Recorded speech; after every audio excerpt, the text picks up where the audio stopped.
today than how my day went yesterday. 6-hour project. Getting me nowhere. You still confused. Yet. Hey there, how are you? Nice to see you. What's up with I'm getting a cold. Oh, geez. Aren't you just over a cold? Yeah, but now I think I'm getting again. It's just an ugly cycle in my house. You know, with little ones Well, when and you stuff. take on the responsibility of raising 17 kids, Terry, there tends to be different strains of colds going around. Germs everywhere. Yes. You get your cold shot. Oh. Wish. All right, so what does that mean? That you're not going to be able to do the after show? No, I don't know if I can do the after show. Maybe So that's going to be the highlight of today, Terry, whether we recognize it or not. I know. Well, Do the after show. Well, I'll definitely try and forge right through that. Oh, wow. Be a real trooper. 5-minute break the ice after show. Yeah. Well, actually, I think there's some questions about the after show. I don't know if we're doing an after show. But anyway. Another question about the after show? Yeah, there's always going to be questions about the after show. It's just going to be a big urban legend. There's going to be no such thing as an after show. Oh, I heard the first one. It was great. Yeah, people will be saying that back many years to come. Then we flashed our lights at someone. They turned around and got us. Yeah. My favorite urban legend. Okay. If you blink your headlights at someone, they'll turn around and kill you. That's right. Well, I don't think that's an urban legend that was going on where I was growing up. That if you were to... You still believe it? Well, no, I mean, it was happening.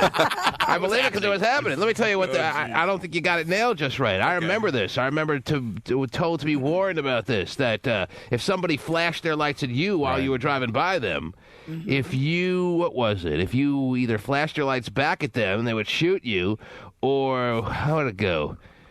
Someone flashed their lights, or if they had their high beams on, I can't remember what it was, and you flashed your lights at them. There was one about high beams.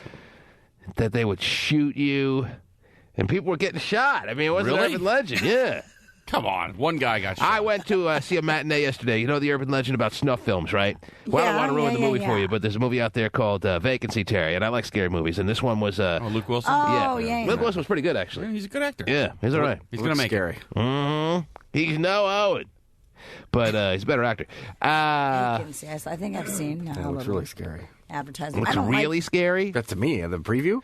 Well, I mean, there are spots where you cling to yourself or whoever you're with, or you red vine, Steven. But not you wouldn't do that in a comedy or a Western or whatever you're seeing. A Western, yeah. Steven's big on Westerns. Pale writer. I love it. But Vacancy was definitely good enough, yeah. Really? A little matinee, huh? Yeah, a little matinee action. Wow. A little 12, 15 Vacancy. And why did I bring that up? Oh, yeah. Snuff films. It revolves films. around the urban legend of snuff films, yeah. But I thought snuff films were really not an urban legend. Well, if you were to read Wikipedia on snuff films, Terry, you would see that they say there's never, ever been a snuff film actually seen that is a tangible item. And Wikipedia knows. And Wikipedia knows that the source for everything. Snuff films to this date are still, unless you have something you want to produce for me, Terry, an urban legend. No snuff. Unless you go and watch Vacancy and believe it's a true story, Terry, it's an urban legend. All right. Now, you know what snuff films are, right? Yeah, Does anyone need snuff films explained to them? Everyone knows what snuff films are? Vinnie the Pooh, you know what snuff films are? I actually just looked it up right now. So you didn't know until right now. Now, I had why don't you a clue. explain for the class what snuff films are? It's a pornographic movie of an Well, it doesn't have to be pornographic. I don't think snuff films, by definition, has to be pornographic. Well, it's a movie of an actual murder. It's a movie where the people involved don't even know they're going to be murdered. Right, they think they're getting an acting job, some B, C kind of D movie, but it's an acting job nonetheless for them. Oh, I killed in this role. And at the end of the movie, they're killed on film. Yeah. And then it circulates underground. People watch it and get some kind of thrill out of watching someone be killed, and unbeknownst to them, they're about to be killed and then are killed. Got this great role. And then Didn't- gotta yeah. call your agent. Yeah, call. Screwed up. Call Mom. See, I told her I'd make it in Hollywood. Didn't Just won't make it till April. Didn't Yes. Nicolas Cage do what what was is it? it? 8mm? Wasn't that is that an 8mm was kind of revolved around. snuff filmish? All right, well. Because I saw that movie, so All right. but I didn't see that. oh, Okay. Decent at best. I don't know if that would, maybe it had a snuff film theme kind of. Yeah, it he was did. trying to Yeah. break It the urban legend if they really exist or not. Uh-huh. Well, all you needed to do was go to Wikipedia. But anyway. I should have told him that. Yeah. Damn And he it. needs to fix his Yeah, hair. it could have saved 2 hours of your life. The T-Man Show. And nabbing the cover of OK, Mel B, a.k.a. Scary Spice, and the world-exclusive first pics of her new baby girl, Eddie Murphy's alleged love child. Oh, you don't hear Eddie talking anymore, Terry. Well, the baby has to get a blood test. No, I mean, it's pretty much determined that this baby is Eddie Murphy's. Mel confirms that He had sex with Scary Spice. I don't think it was too scary, though. Well, I can only hope, Terry. Mel confirms to Extra she's named Men want their sex to be scary, Terry. Really? Yeah. Wow. Wow. Scary. Oh, Bring it wildly on. scary. Bring it on. Mel confirms to Extra she's named the baby Angel Iris Murphy Brown. Oh, Murphy Brown. That's nice. I know, huh? In honor of the great sitcom, is that right? Actually, no, it's not. Uh-huh. Because Murphy- Thanks for correcting No, me. I Terry. know. I was really confused. She wants desperately for Eddie Murphy to recognize this is his child, and she wants it to happen so desperately that she put his name in there whether he likes it or not. Well, That's basically saying in the child's name, you better pay through the nose, asswipe. God, he's paying a lot of child support these days. Should have gone with Edwina. Edwina, you are so weird. Mel confirms to Extra she's named the baby Angel Iris Murphy Brown and listed Murphy's name on the birth certificate. Eddie has said he's not sure he's the father. Mel is 100% sure that the child is Eddie's. Mel tells OK that the baby has Eddie's dimples, Eddie's smile. Oh, please. It's just a baby. It has everyone's dimples and smile. My gosh, this is so sad. She used to be pretty big time for a second there, Terry. Yeah, hot little Now thing, right? she's as much as a hoochie as any woman who's trying to pin a birth on some dude who's got some cash. Wow. I'm not saying there are a lot of women out there like that, but you know who they are, Terry. Sure. I Women who want to use a baby as a lottery ticket. Mm-hmm. My gosh. And I'm just saying that she used to be huge for a second there, 97. Yeah. Her money's had to have run out by now, I would think. There was like a couple of days in 97 where she was huge. Yeah, yeah. And now look at her. Well, This is your baby. Pay up. So sad, man. Hopefully a compilation of the 90s will come out soon, and one of her songs will be on it. $2,000 a month. Yeah. There you go. Little mailbox money wouldn't hurt her. Everybody go buy Spice World on DVD. Well, apparently you're not doing it fast enough, so she wants her mailbox money from Eddie Murphy Brown. well, you know, Eddie, again, should have been smart enough to wear some sort of protection. Well, maybe he did and the condom broke. yeah, he's right. Mm-hmm. We all are. But they were in a loving relationship for a long time, weren't they? I mean, I don't a little bit. know. I think maybe I think for for as like long as the Spice Girls were on the charts, if you want to consider that long. I think maybe like 6 months or something Uh-huh. like that. Well, there you go. Yeah, you go out with someone 6 months, you can't keep wearing condoms. No. Condoms are for one-nighters and nothing more. You go back for seconds, no condom. Well, then, Eddie, if you're going to do that, since you're all single, then go get cut and Oh, you know, geez. don't have to worry about You saying he should get a vasectomy? Yes. You're saying they should snip his manhood from him, Terry? not snipping your manhood. It's just Oh, Terry, this is covering a all long, bases. This is a long debate I don't have time for. He's learned his lesson. You think? He has 7 kids, right? No. Yeah, this is 7. Eddie Murphy's is at the point now where he's like, all right, I've had all these kids now. Why would I go get a vasectomy now? Right. Well, but Not going to happen again. All right, the damage has been done. Right. Why go? It would always be kind of silly to get a vasectomy now. That's the way he's thinking. That's the way I would think. yeah. I should have got a vasectomy 5 years ago. Why would I go now? Can't get any more trouble. Oops, happened again. And again. Man, it's kind of sad that, as I'm saying, Terry, that Mel B is going balls to the wall to try to get Eddie Murphy to realize he's the father. She can't know completely for sure, can she? A woman knows? Yeah. But let's say she had... Eddie Murphy seems to think she had sex with more than him in that time period. Okay, so Right, let's say... that's true. He wouldn't just make that up out of the... He wouldn't just slander her name like that. He must be pretty sure that there was something else going on. So, let's say that she had sex with 2 guys, Eddie Murphy being one of them, around that time. In that time frame. A woman... Let's say she has sex with 2 guys in the same week. Don't tell me she can know for sure who the father is.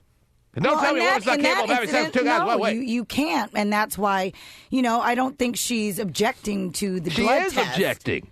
She's saying... When did she object Well, to she's it? not, maybe not objecting to the blood test, but she's saying, like, with 100% certainty the whole way along that it's Eddie Murphy's kid. Well, Because the other guy had sex with a schlub.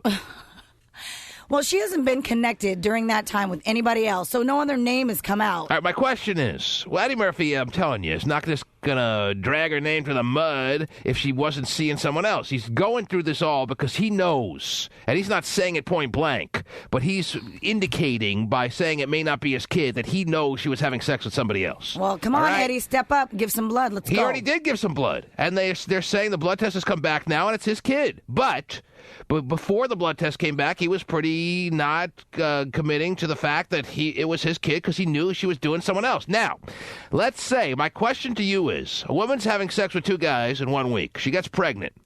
She pinpoints it to that week. Does a woman know instinctively whose child that is? Yes or no, and why? In the same week. Woman has sex. I'm going to go through this equation again. I'm going to go through this riddle again. Slow down. Here's the riddle. Stephen. Here's the riddle. Well, I didn't get it. Here's the riddle. Woman has sex with 2 guys in 1 week. Woman gets impregnated. Woman looks at her calendar and says, oh, I see when it happened. In this week when I had sex with Bob and Bill. Who was first, Those Bob guys or sound Bill? hot. Both in the same week, Terry. No, but it does matter. It does matter. All right, she had sex with Bob on Monday, Bill on Tuesday, Bob on Wednesday, Bill on Thursday, Bob on Friday, Bill Saturday. Wow, so she had a flips them busy back and week. forth. That's Yeah, right. She can barely walk. By Sunday, she definitely had to rest. No, she's walking just fine, Ice actually. her loins. All right. And by the way, before you go any further, I'm Right. gonna say yes, she knows it's Bob's, and this is why.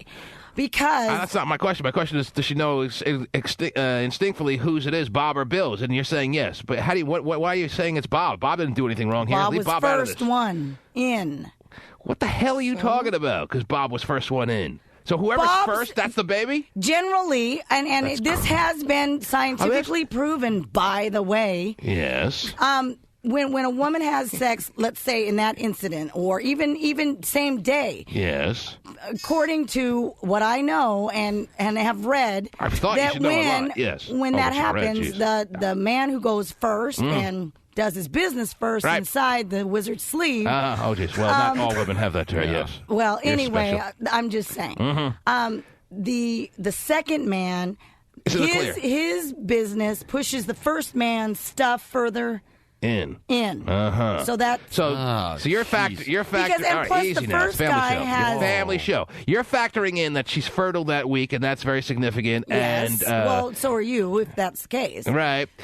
I don't know if this is real hardcore science you're giving us, Terry. Yeah, how long does the business stay alive then? Yeah, that's what I was like when wondering, your too. voice cracked when you said alive, Stephen. You're not very comfortable with this conversation. Anyway, Well, but that's a valid question how here. long I mean, does how the does business it? stay alive?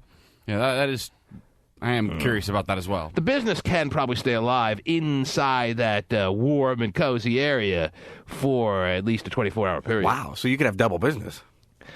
You could have triple, business. quadruple. You could have quintuple Yeah, business. you could have all the business you could ever handle. I have a video of a woman who probably has about 100 businesses going on in there. Boy, She's just a mini mart of business in there. she's a and strip the, mall. and the odds are, if she got pregnant, it would be the first one. That's what Is what Terry's Terry's saying. saying. I don't know how you. That's weird. That is the weirdest thing I've ever heard. But it, kind of makes sense. Kind I of a guess. visual I don't need as well. Mm-hmm. Hey, push this up even further. Because the second guy just pushes the first guys along even further. Well, Boy. and you also have to understand, too, the first guy, I don't understand anything, and I don't understand anything. The first guy's like, it's not like the junk. There's junk, there's a junk. That's nice. That it's there's all a starting line, and all of it just stays in one place. Saying, All right. okay, let's wait for the second family show. junk to get here, and then we'll race to the womb. Sip for the after You know show. what I'm I hate to be the guy holding the Gatorade cups off of that race. So it pays to have I'm the guy sloppy cheering him on near the seconds? finish line. Oh my God! Yes, there. Come on, I give up now. Terry, I just think your Let's ask Google. your explanation is very weird and very unscientific, but it's so crazy it may be right. Anyway, I have Google up. I don't know how to search for that, though. Like Jizz races or something. With that weird stuff coming up. well, as I said, a blood test did happen, and you haven't heard Eddie Murphy come out and say anything since that blood test came out. So it's pretty clear that it's been determined scientifically, 100%, or as the case may be, 99 point whatever percent, it usually indicates that it is, in fact, after Eddie Murphy came out with vehement denials, basically, that it is his child. For those who've been keeping score at home, that's the way it seems to be playing out. He must have been first, and Bob was second. Bob pushed his... If it wasn't for Bob, Eddie wouldn't be in the spot. That's right. Because Bob pushed his along, his junk. His junk, Terry says. I'm trying to keep it family friendly. My guess is Bob didn't get $38.5 million for Shrek 3, so Okay. that's why Eddie's the Or father. 4, 5, 6. Al State would like to chime in here. Yes, Al. Yes. How are you, Al Eddie State? Murphy. Good morning to you, by the way. It's been over a week since we've spoken. Good morning, everybody. Good morning. Good morning. I'll never forget the visual, Terry, of I'm trying. doing the show. Unfortunately, we're all trying to forget the visual of doing the morning show in the casino of the Mirage Hotel, and at the same time that we're doing our show and trying to concentrate desperately on what we're talking about, because it's not an easy business, we have to watch Al State being told to go to his room by security because he didn't have enough clothing on to be in the casino. Well, you know, there are haters in Vegas.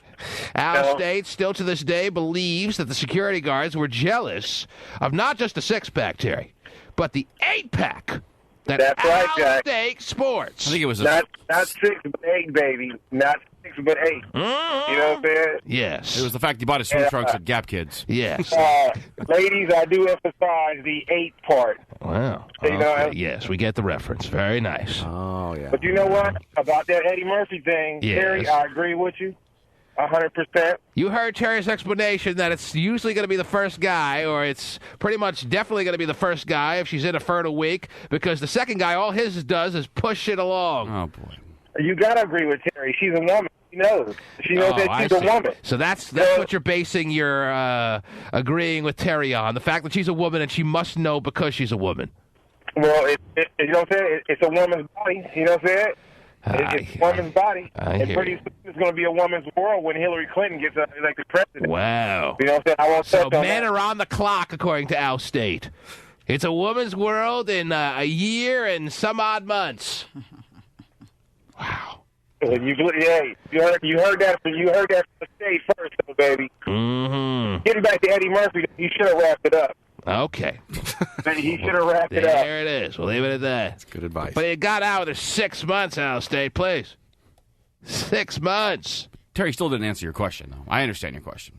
Can she just tell? No, Terry did answer my question. Just gave a wacko explanation. Yeah. I think instinctively She said she can tell through science Right. because That wasn't what you it's asked. always going to be the first guys, which makes no sense. Yeah. At least not to me. You just want to know if she could just tell, just by telling, just by standing there. Forget science. She's saying she doesn't need instinct. I said, could she tell by instinct? Terry's answer was she doesn't need to tell by instinct because whoever the first guy is, it's his, which to me is the most ridiculous answer I've ever heard in my life. I got dibs. It may be right. Anyway, I was watching Maury when I was getting my oil change the other day, and the woman on there said she knew who it was. Instinctively. I saw that Instinctively. one, yeah. Mm-hmm. She got pissed and ran backstage. So you want to make it clear that you didn't sit home and voluntarily watch Maury. You were getting your oil changed, and you were captive to what the oil change dudes were watching. Yes. It's great. Well, It's good. It got me hooked, though. mm-hmm. Not really. You take your car to low-rent places like Ed's Oil Change and Fish Chips, and It's Jeff, but yes. Oh, Jeff, yeah, right. This is the kind of programming you're subjected to, I guess. I guess so. Mm-hmm. Wow. Good stuff. You can hang out there. till your Steven car's sits done. there. That's the thing. I was That's just weird. thinking. Steven sits there waiting for his oil to be Well, it changed. takes 10 minutes. Yes, 10 I would minutes. imagine it would. 10-minute oil The change. places he takes it, it takes geez. 10 minutes, Okay. yes. Well, how long does it take for your oil to get changed? Well, I bring it in Well, for you have high-end car, though. That's the difference. I don't just bring it in for it's just a general servicing that usually takes a whole day. Well, oil changes don't take a whole day. I understand. Okay. But when I bring my car in for an oil change, it's usually for an appointment that involves a lot of other things that they do. Right. Yeah, they didn't need to do other things. All right. But then the battery died, so I had to get a new battery. So it ended up being like an hour-and-a-half process. Jeez. So you got a lot of TV watching in there. I did, yes. It was fun. It's interesting how at those 10-minute oil changes, they always find other problems. Oh, tons of problems. Yeah. We would have had this done in 10 minutes, but we found other things we need to work on for you. Usually not, So here's though. your new bill. Usually not. When they started the car and it didn't start, the battery had died. You're like, shh, watching Maury. This is very good. Just do whatever you got to do. Here's my credit card. It's very good stuff. Mm-hmm. Well, a lot of those places are in business, so people must take their cars there. All right. I'm not saying they don't. Good morning, Nick. You're on the air. What can we do for you? Nick in Maple Valley. Good morning. Good morning, T-Man. How you doing? Good. How are you, sir? Waiting to start work. All right. Fifth grade sex education tells me that the man's junk stays alive for 5 days inside the woman. We're going with junk today, I guess, Terry. 5 days, says Nick. Thank you, sir. That's a long time. Jennifer, I don't know about that either. I think everyone's just throwing around all kinds of misinformation. That's part of the program's beauty. It probably can stay, but it doesn't normally. Jennifer in Redwood City, go. Hard to believe. What the hell is Terry talking about? That makes no sense at all. Yeah, I don't know where she got that one from. She should Google that. I don't know. That sounds like fifth you're grade telling math me, to me. it'd be different if you actually knew more than me, but you're calling saying no one wants that to go second, Terry. Don't you know the old phrase that's kind of, no one wants blank seconds, And so you would think everyone would be loving going second if that was the case, if your theory was right. Yeah, well, Terry, but if Bob doesn't know, opposed to 5. If Bob rules me out, if whoever your second man is doesn't know about the first man, then how does he know he's even second? Well, a lot of times the second man does know about the first man. And oftentimes he doesn't. He drew the short straw. I would be willing to bet in most cases that's the case, but there's obviously chances where the second or third guy could be the father. I gotta believe that because a guy was second in a given week where a woman was fertile, that it doesn't eliminate him completely from being the possible father. Well, that's according to the way you spelled it out, it does. So don't backtrack now. Well, that's not 100%. Everything, yeah, and I didn't say, everything, there's always a possibility. That's pretty much not how you said it. Tiffany in Mountain View, go. I'm going to try to get through a bunch of calls here. I'm sorry for shortening people's time on the air, but I want to see how many callers I can get to here. Yes, Tiffany. Terry is halfway correct. Yes, it would be Bob's baby, but no. The second man's sperm does not push Bob's sperm first. Okay. Actually, when Bob goes into the uterus... Oh, Lord. Boy. Yeah, okay. He penetrates and gets in there. I know this is general science, but I just had Cheerios, please. Thank you. Thanks enough. That's more than enough, Tiffany. I had Cheerios! Cheerios. Were they Honey Nut? No! Really?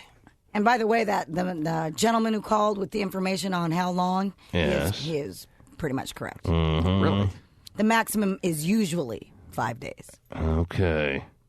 Patricia in San Jose, please allow my Cheerios to settle. Go ahead. Yes, Patricia. Oh, sorry. I actually have the answer. I've been researching this for like 3 weeks because I thought I was pregnant. Yeah. 3 weeks. Here's the Yes. It can last. It can survive. We heard that part. Yes. Anywhere 5 to 7 days. That's nice. 5 to 7 days. Might as well fill out the week there. I'm sorry? Mm-hmm. Go ahead. You have to pay for the extra night. Go ahead. You ovulate 9 to 10 days after your the first day of your last period. And Lord. Thank you so much. I can't. Ovaltine, I don't know where it is. Mm-hmm. Just get to the point. So you can take Plan B up to 5 days later.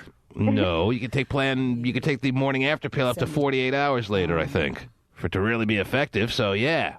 How does that work out? How does that math work out, huh? Here's a Cheerio. Sir, a morning after pill to make the girl leave. You're never going to know. What? You have sex with 2 guys in 1 week. You're not going to know. Of course not. If everyone ever always knew, there would be no Maury. There'd be no Montel. But I think they have a feeling they know who it is. That was my original point. Hello. I know it was. All I needed Terry to say was yes. Yes. Women instinctively have a good idea on who the father is, even if the calendar makes them confused as far as who did what when. So if there's a woman that has sex with 2 guys in 1 week, have her email me. Mm-hmm. Have her email us who they think it is, and then we'll have a blood test and determine whether we're right or not. I don't know. That's pretty high. I'm sorry I asked the question. The question was just merely... I said yes. Women claim to have these instincts, and it's gone on to be proven that women have a sixth sense on a lot of issues with their bodies, blah, blah, blah. My question was basically, if a woman has sex with 2 guys, twisting them all up in the same week, and she gets pregnant and she realizes she conceived in that week, even though they kind of all tore her up like in a Barbara Pole fashion, Terry. One, the other. You know what I'm saying? Does she instinctively know, even though there's a lot of confusion just based on who went when, does she instinctively know who the father is? That was my question. It was a yes or no question. Yes. Aha! See? But why, Terry? Boy. Terry didn't even go on the question. She went on her belief of general science, which didn't sound very scientific to me. But No, it sure what didn't. do I know? I had Cheerios for breakfast. But luckily, all the scientists called in and set us straight. That's right. Woman's been researching this for 3 weeks. She's the resident expert. The T-Man Show. He's the face that launched 1,000 tears, at least for Ultimate Fangina 13-year-old Ashley Farrell. Fangina. But has this teeny bopper's fan frenzy freaked Sanjaya? Okay. Yes. Listen to what he just said on the Today Show. Yeah. Honestly, I was kind of scared when I saw it because, I mean, I didn't know that I had that kind of, that I could have that kind of effect on someone. Don't worry. It's all in the past. All right. You're the next Henry Wong. What was the dude's name? Shebag? Yeah, I don't know. William Hung. William Hung, yeah. Who's Henry Wong? There's a Henry Wong out there somewhere. Oh, yeah, I'm sure there is. I know a Henry Wong somewhere in this world. I think we might have graduated with him. But anyway, Wikipedia. We could talk about Sanjina all morning long if you want, Terry. Oh, well. But I think his 15 minutes are on its last couple of seconds. Really? And he'll be touring with William Hung in the near future. Selling out arenas everywhere. I'm sure they will. I mean, if they toured together, if they did a little Las Vegas lounge act, I would go. But short of that, he ain't going to be making any 12-year-old girl cry anytime soon. All right. I think you'll make So he could try to play it for all it's worth on a Today Show, even though it's now very much in the past. He's still too much in the mode of feeling it, Terry. You know, please. Because, I mean, I didn't know that I had that kind of, that I could have that kind of effect on someone. Oh. More important news just breaking in the T-Man in the Morning newsroom, Terry. Really? Whoa. You know we have this official newsroom, and there's breaking news. There's our breaking news sounder just to make it official, Wow. Terry. There's breaking news into the T-Man in the Morning newsroom. Now, the last time we broke news, unfortunately, it was like a week or so ago when the Virginia Tech shooting started. This is not nearly that kind of magnitude, but it's still a very impactful story to a lot of people out there, not in the same kind of horrific way, but it's not a happy story, I'll tell you that right now. This just in to the T-Man in the Morning newsroom. We gotta get a new battery for our sound effect, I think. Yeah, no kidding.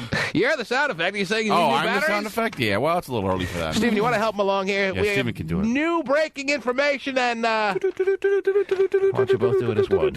I'd like you to do it. Don't make me, I'm begging you. I would like a break. All right, Steven just says it never I have ends. batteries. I'm good. I like the non-battery version. Oh, well, Yeah, then. long no doesn't battery mean version. it sounds better. Yeah. Well, you wanted me to do it, okay? But don't ask me to do Hotshot it. gets more of a rhythm going. You're just a never-ending stream of do-do-do-doos. It just there's no feel to it. There's no anyway. If I keep going on this story, it won't be breaking news anymore. I know. I feel like Steven's ruined it for me. You're so. right. This just in to the T-Man in the Morning newsroom. It's breaking news. See how there's a cycle with his do-do-do-do-do-doos? There's a beginning and an ending.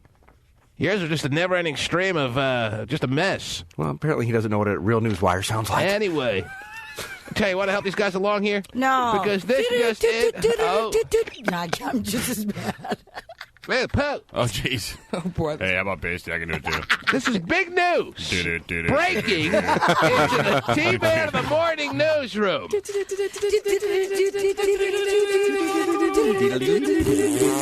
Oh, I hope people's radios Sorry just about that. were turned on just at that second. That would be really exciting. Radio magic. At least they know it's breaking news. That's right. The same site, TMZ.com, that broke the Alec Baldwin voicemail message story, Terry, Yeah. is reporting that Rosie O'Donnell's going to announce on The View today that she's quitting. What? Rosie O'Donnell is going to announce on today's show of The View that she is leaving a day after she told the world the size of her butthole. One little thing? Has she seen my ass? Wow. 48 hours later, basically, Terry, she's going to announce that she is not going to be on the show anymore. She's going out on a high note. Yeah. Talk about her bum. And let me say this. If that's the truth, if this is a true story, if that is the case, then The View is going to collapse and die as a program, Terry. Oh, wow. They were able to have a life before her. Okay? Mm-hmm. But now that the American public, especially the women of America, have seen The View with Rosie on it, they're never going to be willing to accept the show without her. She was that impactful, Terry. This show is on borrowed time now. If this is a true story, if they expect to continue on with Elizabeth Hasseldunce and the rest of the cast... Well, yeah. Little snappy redhead one-liners from Joy... Behar. Yeah. They can forget it. Maybe she's leaving to pursue her true love job that she wanted. She's going to take over from Bob Barker? Yeah. Well, but isn't that kind of... She wasn't even listed as a candidate. Top 4. She wasn't even listed. Well, Bob Barker said on Ellen she was a This is candidate. absolutely nothing more than a money issue. Rosie knows she's the whole show. Rosie is the whole show. Barbara Walters adds nothing at age 172. Joy Behar is good for one quick, zappy little one-liner that's sometimes funny, sometimes not. And Elizabeth Hasselbeck is a dunce. So, it's Rosie's show. She knows that. She's not getting the money that she feels she's entitled to for making the show's ratings the highest in the 10-year history of the program. And she's going to walk. And this could be a money power play. It may work, it may not. But if it doesn't work, I hope the people behind The View know that The View doesn't go on without her. That's the long and short of the story. But it'll be interesting to see if she makes that announcement. Yeah. As TMZ is reporting, TMZ's credibility is on the line right now. TMZ has got a lot of momentum behind their website. With the Mel Gibson situation that they broke and the Alec Baldwin getting all the limelight for that story. I told you, I just put it in my favorites, Terry. Mm-hmm. If Rosie doesn't announce today, which I guess East Coast-wise is due to go on any second now. Yeah, at 10 o'clock, right? Mm-hmm. When do it doesn't go on until 10? Well, 10 o'clock for the West Coast is a repeat. No, I realize that. I'm saying in 1 minute it would be 10 o'clock on the East Coast. Okay, so it begins in 1 minute on the East Coast. I think it might be at 11 though, East Coast. But. Wow. Rosie will announce that she's leaving the show. Is that big news to you? Tell you probably could care less. Well, most people out there care less. But I actually think that I agree with you. I think that she has definitely made The View more interesting to watch. My wife will care a lot, but she deserves it because she erased our sex tapes. Right. So. Is that some fun? One little thing? Has she seen my ass? And you have news on... I do have news on that little Sheryl me that Crow. during the break. Do you want to share that with us, Terry? Yeah, she claimed she was joking when she said that. Sheryl Crow seems like an idiot right now, and she knows she seems like an idiot for coming out and saying that everyone should be using one square of toilet paper, whether they're going number one or a deuce. And now she knows, after Rosie went off on her, Rosie was kind of on the liberal side last I checked. Yeah. When Rosie's going off on your comments, you realize how stupid you sounded. And now Sheryl Crow, who absolutely meant it when she said it, is now trying to backpedal in a Kilbreath kind of way and pretend like she was joking all along. Yeah. Mm-hmm. She just thinks it's really cool that everybody's talking about it because it was such a joke. No, I was just kidding. Right. I'm not that crazy. Oh, yes, you are that crazy. You really wanted everyone to use one square of toilet paper because you thought it would be helpful to the environment, and it probably would have, but it's just not possible. And Sheryl Crow had a couple of ideas. One was that we should stop using paper napkins, that we should have a sleeve made that you put over your whatever you're wearing, so that when you want to go, you have this sleeve. So I got news for her. They're already made. So, you're going out there. I use them. Extra piece of fabric on these shirts. So you walk around with this fabric. What about the other thing she said? Did you read that? She wants everyone to use one square of toilet. Cluster truck, Terry. All right. Talking over, interrupting. Man, can you understand anything that's going on in that show? Do they have subtitles? They should. That'd be great. Because they're all talking over. Extra piece of fabric. So you walk around with this fabric. What about the other thing she said? Did you read that? She wants everyone to use one square of toilet paper to wipe. They know to shut up when Rosie's talking. I know they do. Well, you got no shot. Mm-hmm. They know that. Square of toilet paper to wipe. Even all I want to do is have some fun. One little thing? Has she seen my ass? She just has this bellowing voice, too, Terry. Has she seen my ass?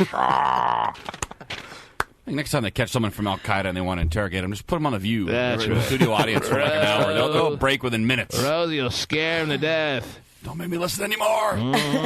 Here's One our more. plan. All right, well, here in the T-Man in the Morning Newsroom, we'll keep you abreast We have one more hour. of the... so it's not going to happen this hour on the East Coast? It is at happens- 11 Eastern, yes. I see. Got it. Understand. All right. Well, now we're getting information Pasty's passing along that it's being confirmed by a lot of sources, and Rosie has already, even before the show, announced it. Uh-oh. So it may not be a climactic moment on The View itself this morning. It may already be a done deal. Ha! What a sad day. For The View. Well, I think all of the world is going to have to take a moment and collect themselves. It's a black armband day, Terry. But does she have another gig lined up, or is there? I mean, Are you worried about her being able to eat, Terry? No, yeah, I'm sure her grocery no, bills are a little no. higher than the average family. But Just managed to make it work the past 5 years. No, she may have a mutual fund or two. If that's what you're worried about, Terry. You can't do anything, Terry. I know I can't. I don't know if she has anything else lined up. Probably not. This may be just a power play to get them to step up and really pay her what she's entitled to on that show. Like I talked about my ass, they need to pay me now. I revealed to the world using hand visuals and orally the size of my butt crack, and you're not going to step up and pay me? She didn't work for like 7 years, though, right? She'll be fine. Barbara Walters ain't telling the world how big her butt is. But I'd like to know. The T-Man Show.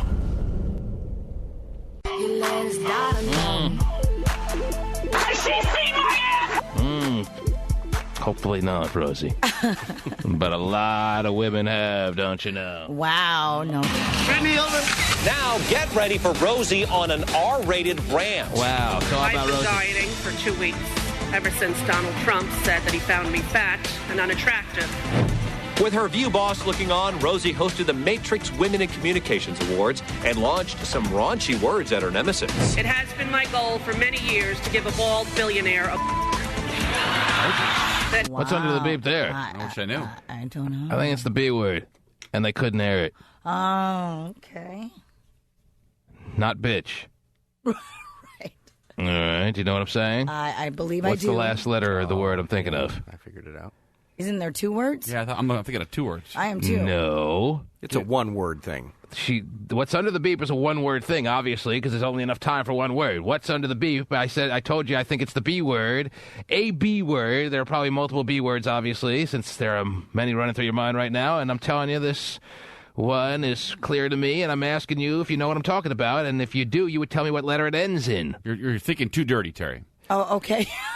Maybe That's why I'm saying We're on I'm the same surprised they wavelength. even bleeped it out. Oh, if you're surprised they bleeped it out, it's not what I'm thinking either. All right, what was the last letter of the word you were thinking of? Well, I think I'm thinking what Scott and Terry are thinking, but it I can can't be even 2 think of what words or you're one thinking. word. What 2-letter word would be the B word? The first word's B. The last word's B. Oh, I'm not thinking Last of that. letter's B. Of the second word. Of the Is second it word, word yeah. 2 I'm way words? confused now. Yeah, You know what? that's It's really not that important. Okay. I am lost. Write it down. I got it now, but I was thinking too dirty to begin with. Mm-hmm. Because it wouldn't make sense because she's not into men. So it was stupid what we're thinking. Right. Women in Communications Awards and launched some raunchy words at her nemesis. It has been my goal for many years to give a bald billionaire a... Mm-hmm. Huh. All right. Do you know what's under the beep? Yes or No, no, Terry? I don't. You don't. It starts with B, you're saying. It starts with B, I got it. in my estimation, and I'm wondering if anyone knows what it ends in. So I can understand if we're on the same page. Go ahead, Stephen. What's the last letter? I'm confused now. I don't know. Hotshot I knows. think it ends in R. That's right. Okay. That's the word I'm thinking of anyway. And in between, there are 3 letters. And they're O, N, and E. Oh, well. I don't get it. All right? Can you help me? So 1. Are you with me, Terry? Gotcha. Or are you still lost? No, I got you. Oh, Okay. so that's 1. Now get ready for Rosie on an R-rated rant. I've been dieting for 2 weeks, ever since Donald Trump said that he found me fat and unattractive. With her View boss looking on, Rosie hosted the Matrix Women in Communications Awards and launched some raunchy words at her nemesis. It has been my goal for many years to give a bald billionaire a... Got it. Yeah, Doesn't it makes sound like sense, Bob? Yeah. Okay. Wow. Bald billionaire. I know. A bald billionaire, yes. I mean, he has one of the most famous, infamous comb-overs in the world, but it's really technically incorrect, I guess, to call him bald. Might be improvement to see him bald, Terry. Oh, if you're combing it from the back of your neck, then you're probably bald. So it's really not head hair, it's neck hair? No, Yes. yeah, pretty much. Some raunchy words at her nemesis. It has been my goal for many years to give a bald billionaire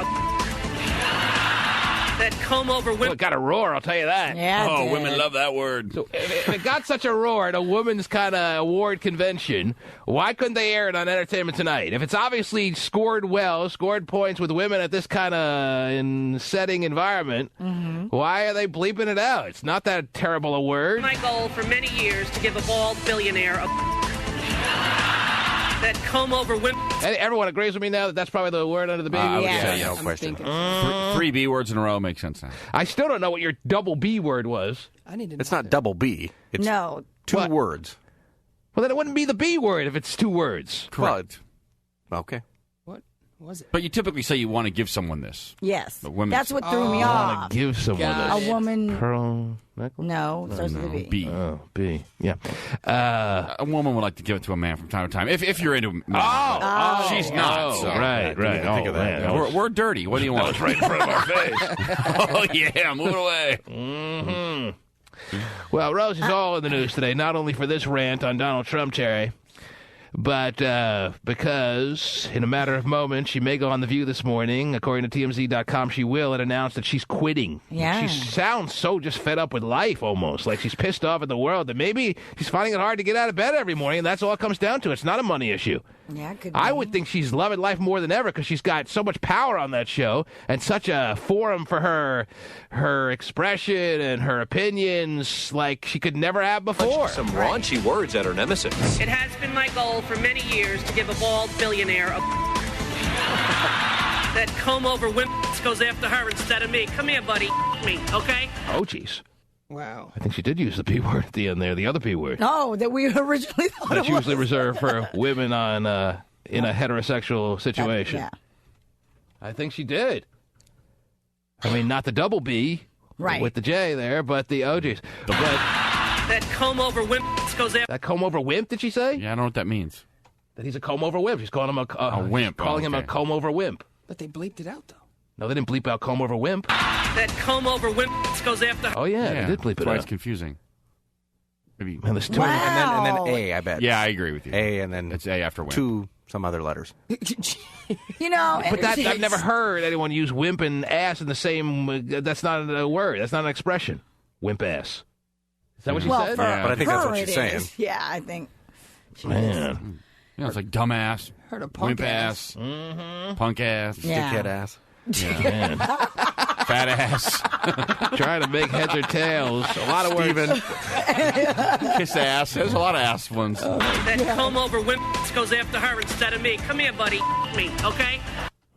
Oh, She's serious. She ain't playing games anymore in this world. no. So you think that last one is the B word? She's out of the closet and she's got the gloves off, baby. And she can box. And she can box. Terry said, "There's a B word. Bleep that up." It's easier to fit your hand in the Triscuit box when the gloves are off. Yes, I absolutely think that the last bleep, Triscuits. the last, you ain't eating no Triscuits. I know. What the hell am I talking about? She's putting some hefty cheese whiz on it. But if you eat a whole box, it's not good for you. The last For sure. word is blow. Really? All right, we ain't talking cocaine here, right? Right. I thought it was something else. Yeah, I think it's something else too. You do. Yeah.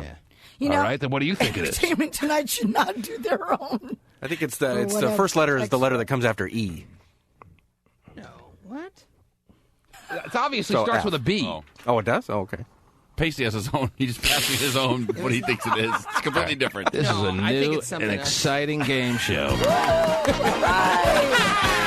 It's What's Under the Rosy Bleep. That comb-over women goes after her instead of me. Come here, buddy. Me, okay? Oh, you might be right. Oh, I think he's right. Actually, Casey's I right. think it is the F word. Or it could be the E word. Yeah, I think it's Pasty that nailed one. it. Casey nailed it. The E word, yeah. Oh, The yeah. word you know all too well. Yeah. Why are we in a different context, though. Yeah, why are we calling the E word like a bad word now? I think Because when it's combined with me, it's not good. In this context, it's a bad word. Yeah. I see. Now I get it. Eat Subway, not so bad. Got it. The way she said it, kind of inappropriate. This goes after her instead of me. Come here, buddy. Me, okay? Oh, it's definitely the E word. Yeah. Good job, Pasty. Wow, Pasty, smart. She's all over that. Yeah, I know days. When it comes to lesbian rants, you can count on Pasty Dave to decipher them for you. Mm-hmm. He understands the rage of the lesbian. Sure does. Full of anger and fury and rage. Yes. Imagine someone who hasn't come out. Pasty Dave, the virgin, is on top of it like no one else. Oh. He didn't get confused by all the other suggestions we were throwing out there. He knew it all along. That's right, dude. Mm-hmm. Oh, she's just attacking Donald Trump, Terry. Right. I like it, though, for some reason. Yeah. It's funny. Wonder what her specialty is. Gross. Oh, jeez. Okay. What else is going on in the world, please? Well, Heather Mills was voted off Dancing with the Stars last night. Yeah, I agree with you, huh, Stephen? Why? There's Why? 6 Wasn't left. there that novelty of her falling down and any minute her leg could snap like the piece of kindling that I talked about, Terry? Or what? Well, I think that, that's all, kind of over with. Uh-huh. Why was she kicked off? She wasn't good enough? I don't think she had a lot of personality. Yeah, she's kind of boring. She's an annoying bore. Yeah. Not a good combo. No. Got it. Another pompous elitist limey. Yeah. How many? That is exactly it. How many people are left on Dancing with the Stupid World of Tour that make you want to vomit stars? 6. You got one female contestant left. And Layla Ali and that's her. And Ian Ziering are still on there, correct or incorrect? Correct. Ian Ziering, is that how you pronounce his name? Ian Ziering is still on the show. You don't even have to watch this. I haven't watched 5 minutes of one episode, and I can already tell you, just based on things I'm hearing, the buzz on this show, that the next 4 episodes are a waste of time. Not that they're all not completely a waste of everyone's time, because Ian Ziering and Layla Ali are your finalists. No. They are absolutely going to be your final 2. Ian Ziering will be off next week. And, because Steven's going to vote him out, he'll make sure of it. Well, no, it's just not that good. He got ripped. He's got ripped the past couple weeks. And you have to remember, you have Joey Fatone and Apollo. Those are 2 finalists. How giddy Steven sounds talking about this. Oh, he knows. Oh, he finally got me on one that I've committed to as far as my opinion. Well, actually, the 2 others agree with me, too, by the way. I understand, but you're sounding just a little bit too overzealous with the tone of your voice. I still will stick with that. Ian Ziering, I call him Ian. He is going to be the finalist with Layla Ali, and she's absolutely the winner. Right then. She's the last lady in this competition, and she will be the winner. And on the final episode, I'm assuming Muhammad Ali hasn't shown up in the gallery yet, Terry. He'll be there at the finals. Wow. It'll put her over the top. He's going to raise his historic hand, Terry. It's going to make everyone get goosebumps.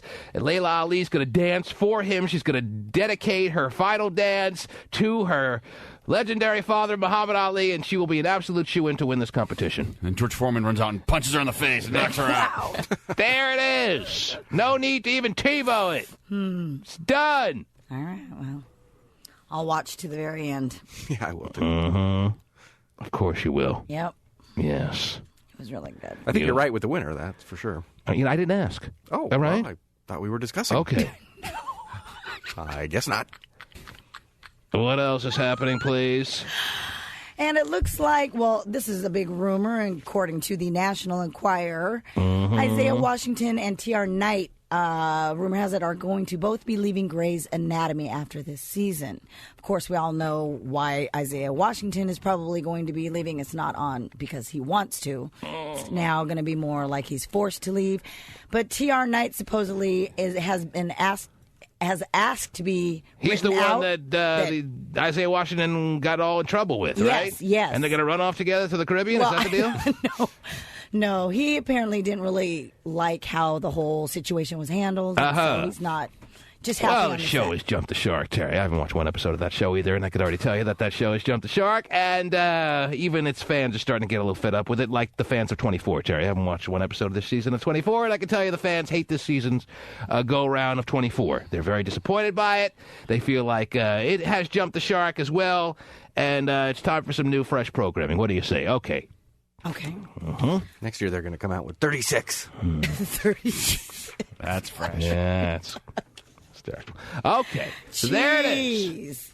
So yeah, so that should be. I mean, and then another woman is leaving Grey's Anatomy for another show. Yeah, they're going to do a spin-off on Grey's Anatomy. It'll be like the Jeffersons of Grey's Anatomy. It'll be wonderful. Right. Anyway, now you watch 24. Am I right or wrong? Aren't the hardcore? Well, you're not a hardcore fan. Pacey's a hardcore fan. Is your mic working or not? Should be. Should be. Hello? No. Okay, no, it ain't working. They just want to eliminate you from the program, Pasty. They have no interest in what you have to say. Here you go, Pacey. Why Right there. did it? Did you maybe tell someone about it or no? Oh, no, it was working, and we haven't been gone since, so I... Okay, it wasn't working yesterday. Did you take note of that or no? I did, but... You having, like, lapses of memory that you don't recall that it wasn't working yesterday or what? No, I recall that it wasn't working yesterday. Okay, so why would it all of a sudden start working today if you didn't tell anyone about it? Well, no, that is a very valid point. Okay. I forgot what you just said. What? What the hell's going on around here, man? What's that? I just... what's that? He doesn't remember. Do you remember it wasn't working yesterday or not? I absolutely Then remember. why are you saying that it was working fine last week? I don't get it. It wasn't working yesterday. I understand it. It slipped my mind yesterday to talk to an engineer, yes. So then why would it be working today? It shouldn't be. Okay. Has she seen my ass? Never mind. Don't even worry about it. All right? Okay. Everyone's going crazy around here. Am I the only sane one left? If I made you all crazy, are you all losing it or what? I'm there with you. Mm-hmm. One person is sane with you. You're sane with me? I'm right there with you. Mm-hmm. That's good. Because we haven't even asked of you of anything today. That's right. That's what I'm saying. Mm-hmm. What else? What else is happening? Well, according to this news source, it looks like the FCC is trying to ban violence from television before 10 p.m. Haven't they been doing that for the last 60 years, Tari? Well, I'm just telling you, according to TVWeek.com, they're doing more research. I Love Lucy was too violent back in the day, and they try to ban violence in television from the beginning of TV, or what?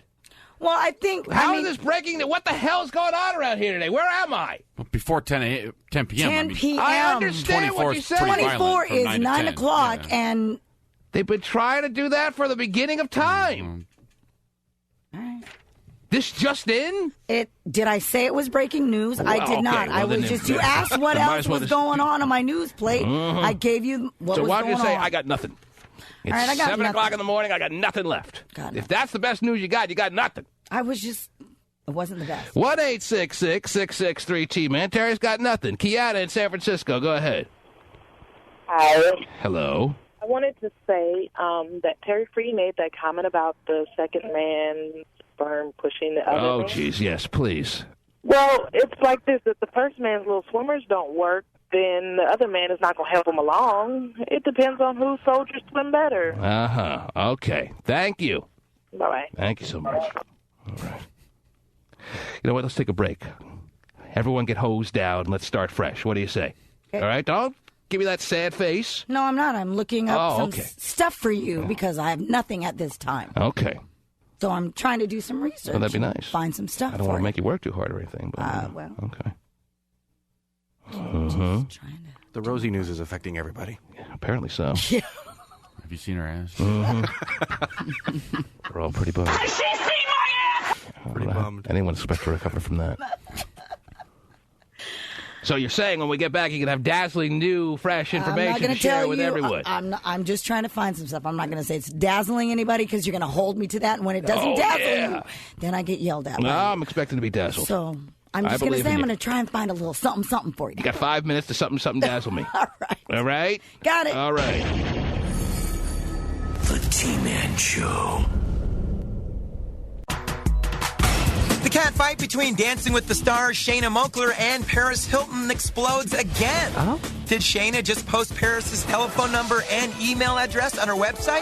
Yes. Oh, geez. And Paris is burning. Her PR tells People.com it was a childish and mean-spirited thing to do. Man, Paris probably knows something about that. Yeah, no kidding. About burning or about being childish? All the above.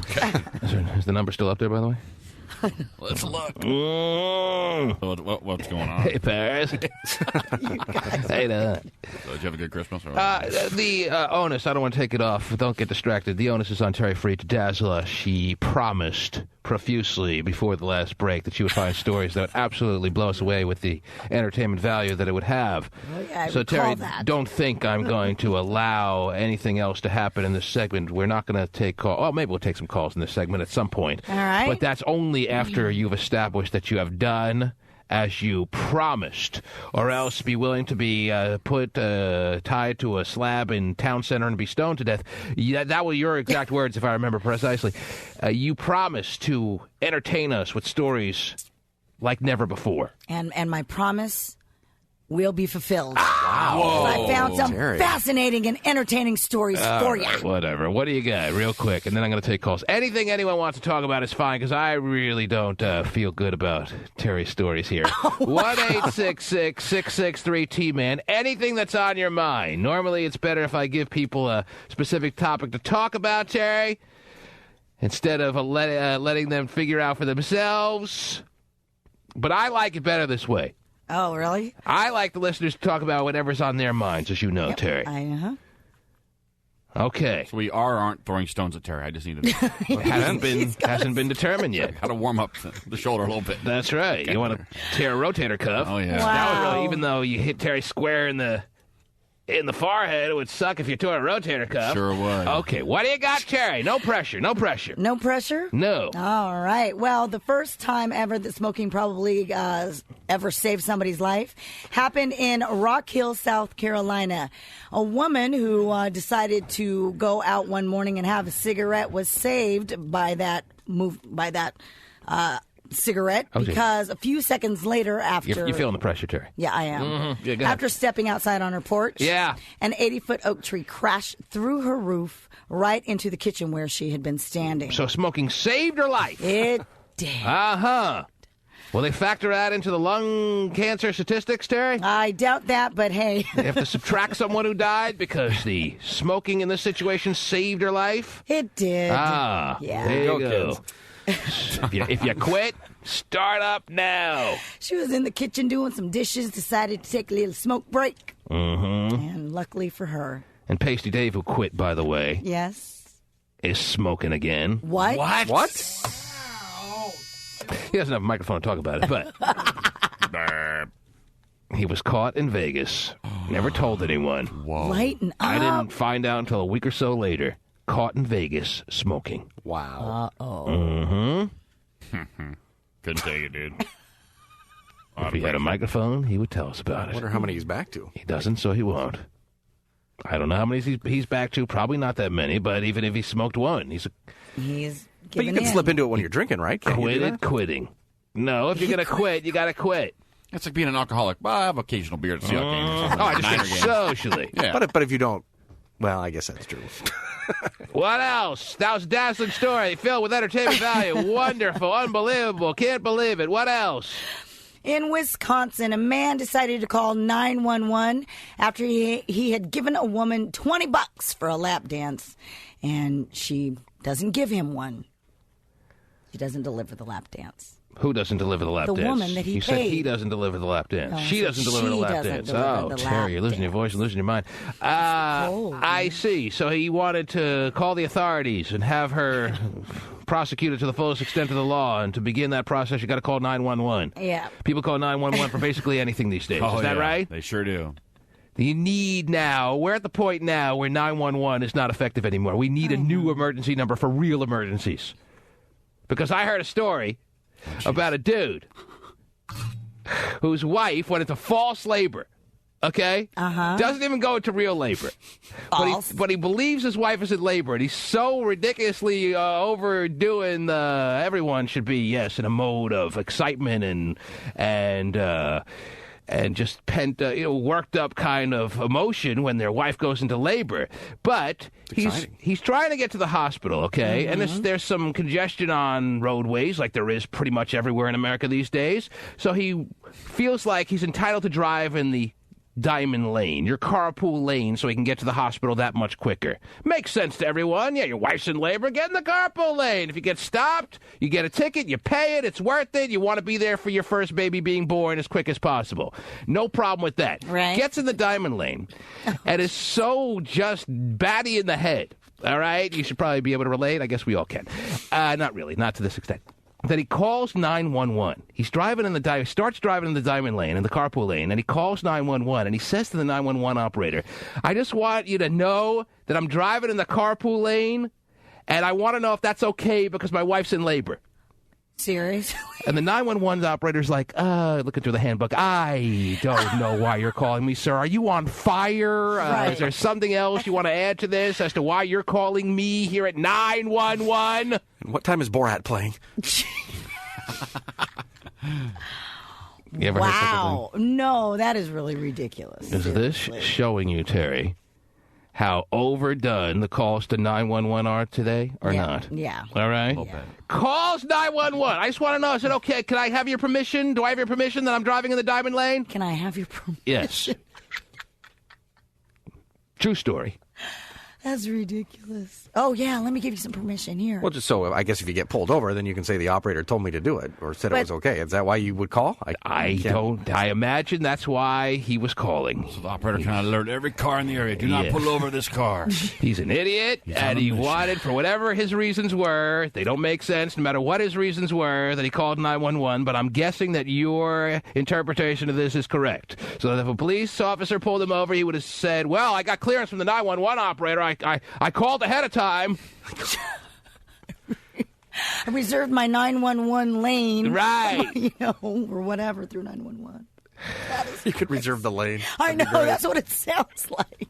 I drive the carpool lane if I'm going to be late for the first race at the racetrack, Terry. Right. Everyone drives in the carpool lane for ridiculous reasons.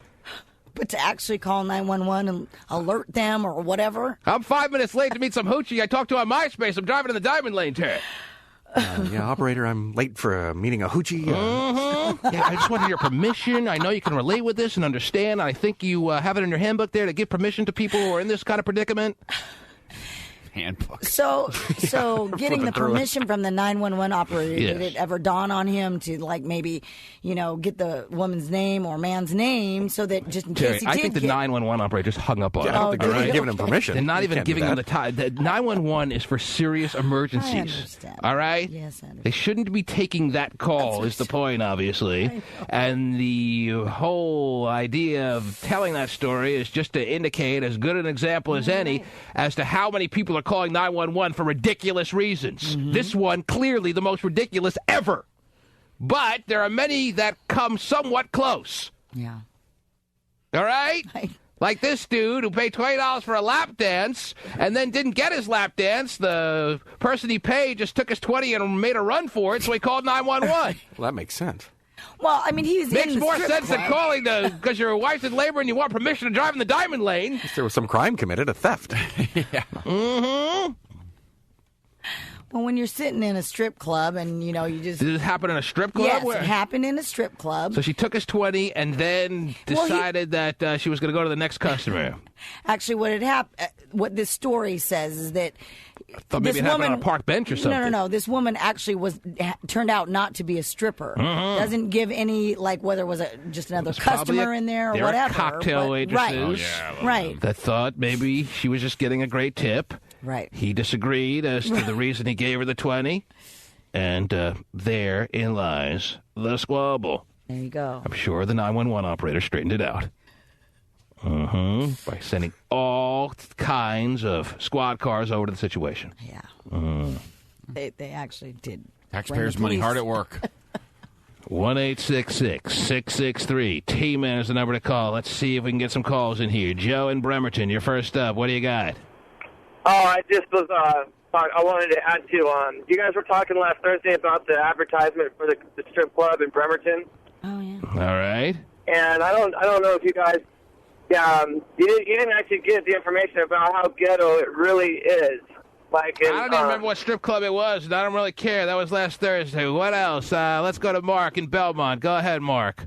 T-Man, Yes, what's going sir. on? How are you? What do you got? I got just saw on the news actually yesterday and this morning our sheriff for County and our undersheriff in San Mateo County were out at some little convention thing or whatever in Vegas. Happened to go and get a massage to relax their muscles after a race that they had, supposedly.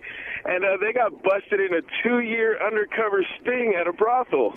Look, it happened to any guy who's going to get a little bit of a relaxation therapy kind of moment there, Terry. You can wind up in a rub and a tug kind of place, and it's always a little uncomfortable when that realization hits you, so you just fork over an extra 20 and let it be finished off, and hope that the cops don't bust in at that time, especially if you're the police chief. That would be a little embarrassing.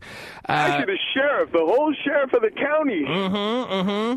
Yeah, man. You're obviously getting a big kick out of this, so he's obviously dealing with some serious charges, and we'll have to follow the story as it proceeds. Is that right? Actually, no charges have been filed. They got arrested and detained, but actually they got detained, but they got charged with anything not arrested. All right, so he didn't know where he was. He thought he was at the spa. They didn't actually catch him in the act. Okay, then. Well, then he's fine. Oh, back but to work. You guys should look online, though, and look at this place. There's no way in hell he could have taken it for a massage. No. It could happen to anyone, especially if my wife's listening. Happen to anyone. Now this guy should go back to work and catch the jaywalkers and anyone else that may be doing wrong. There you go. People with the carpool lane. Kristen, you're next. Hey, how's it going? Yes, Kristen.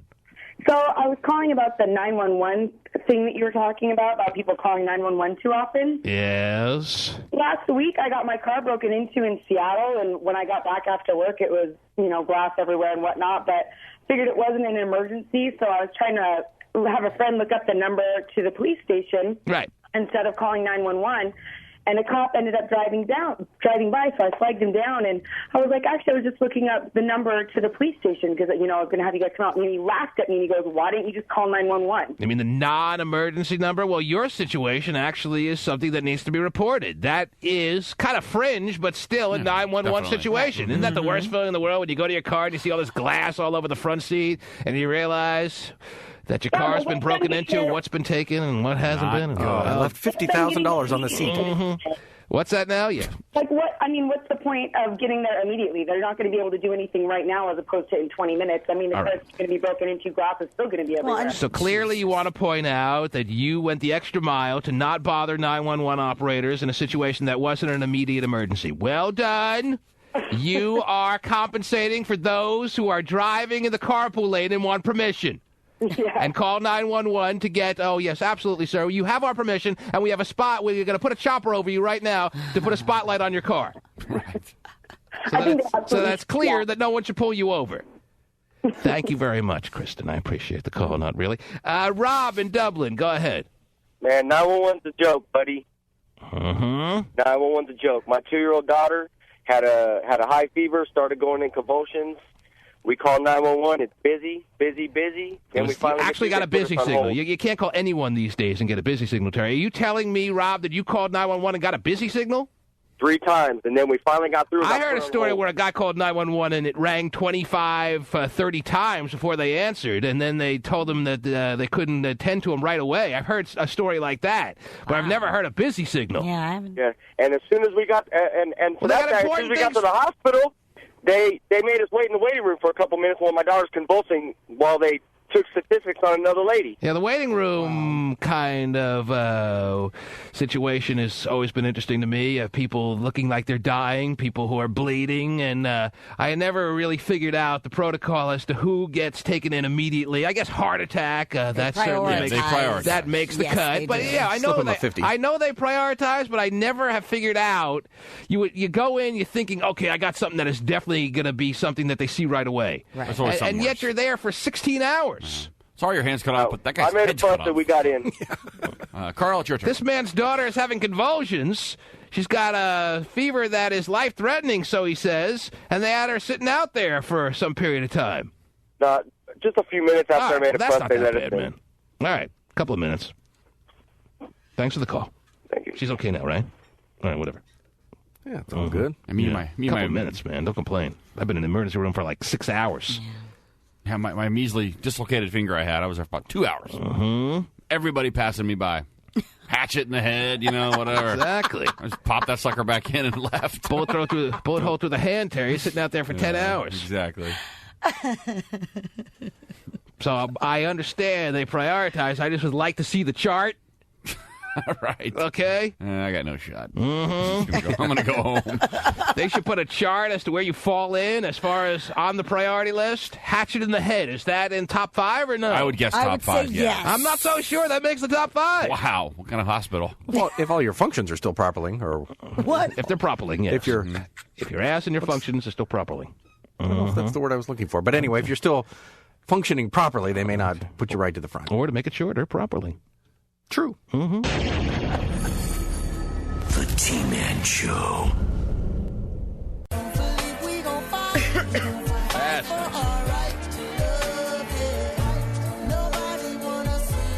This just in to the T-Man in the Morning newsroom.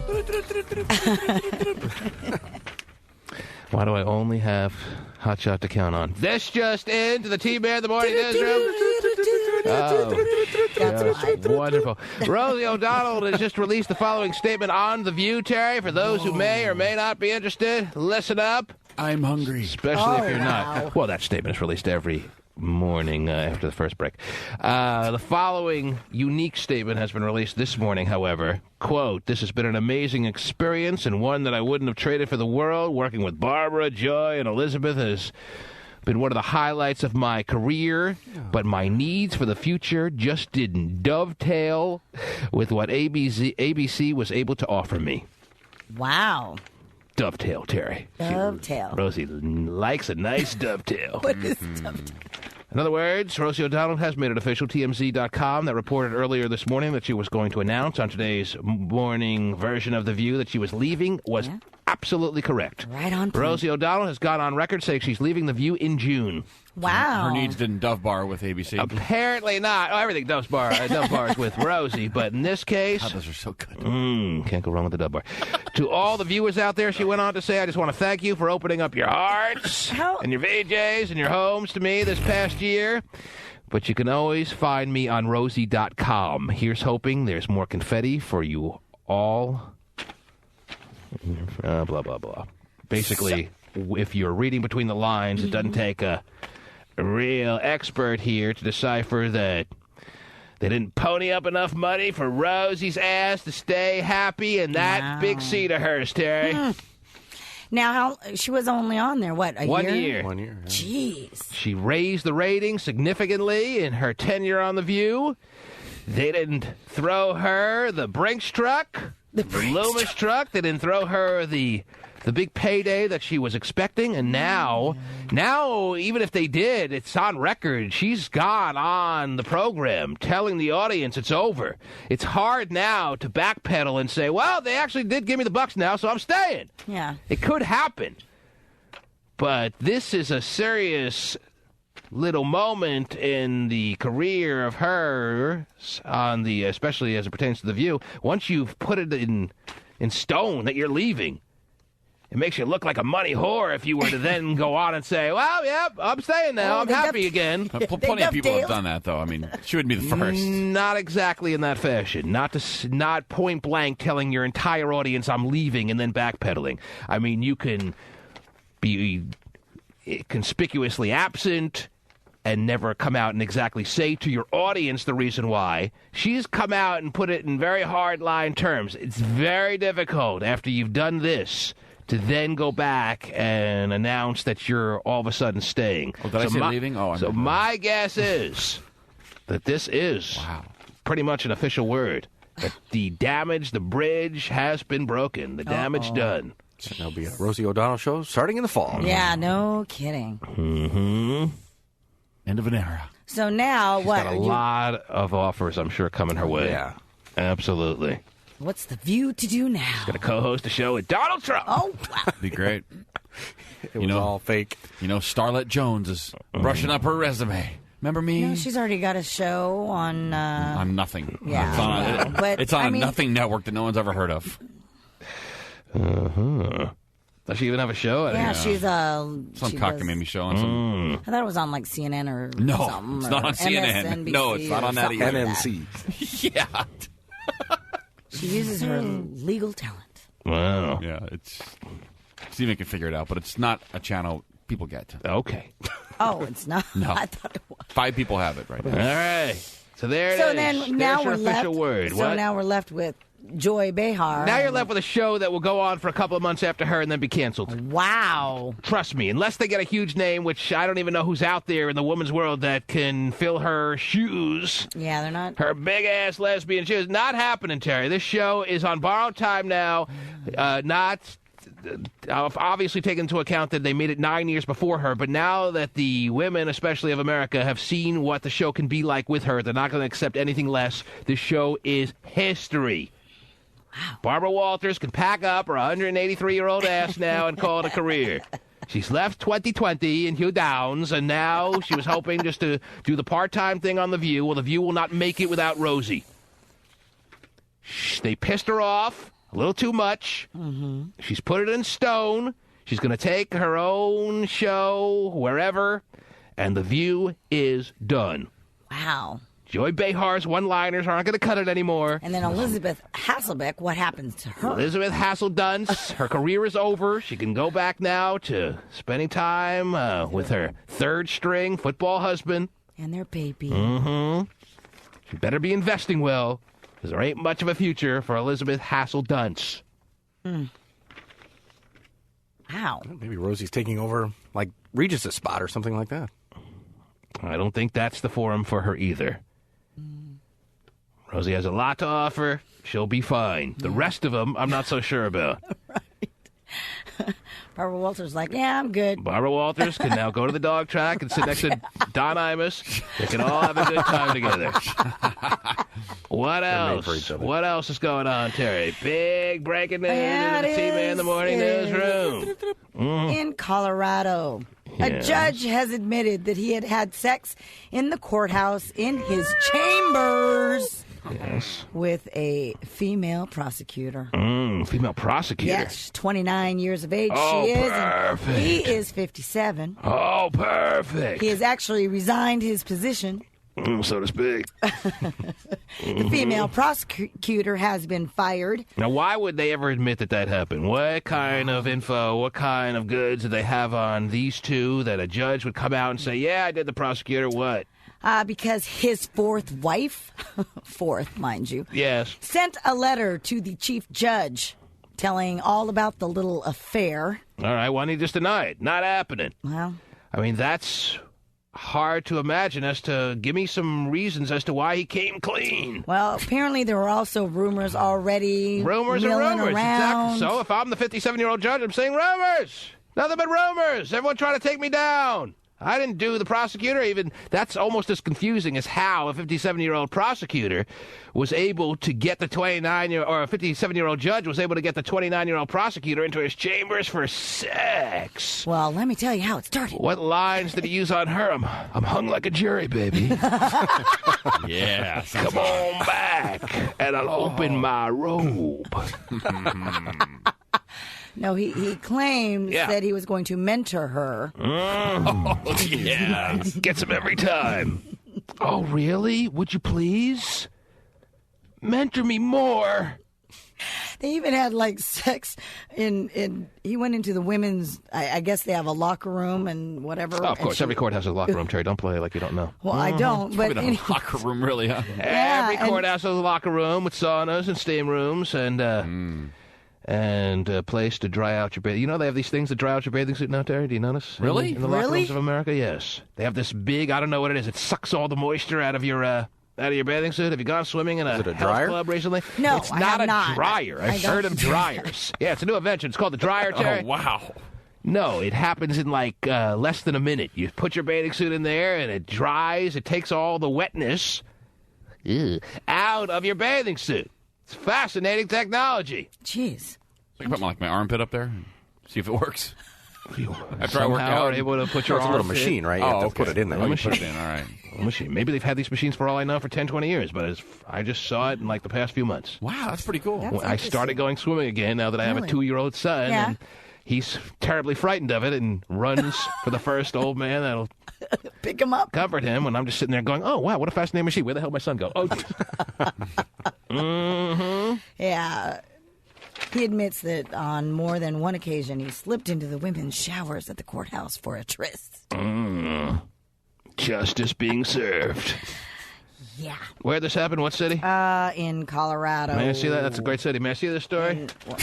I love that city. Yes. Let me see here. Beautiful this time of year. Wonderful.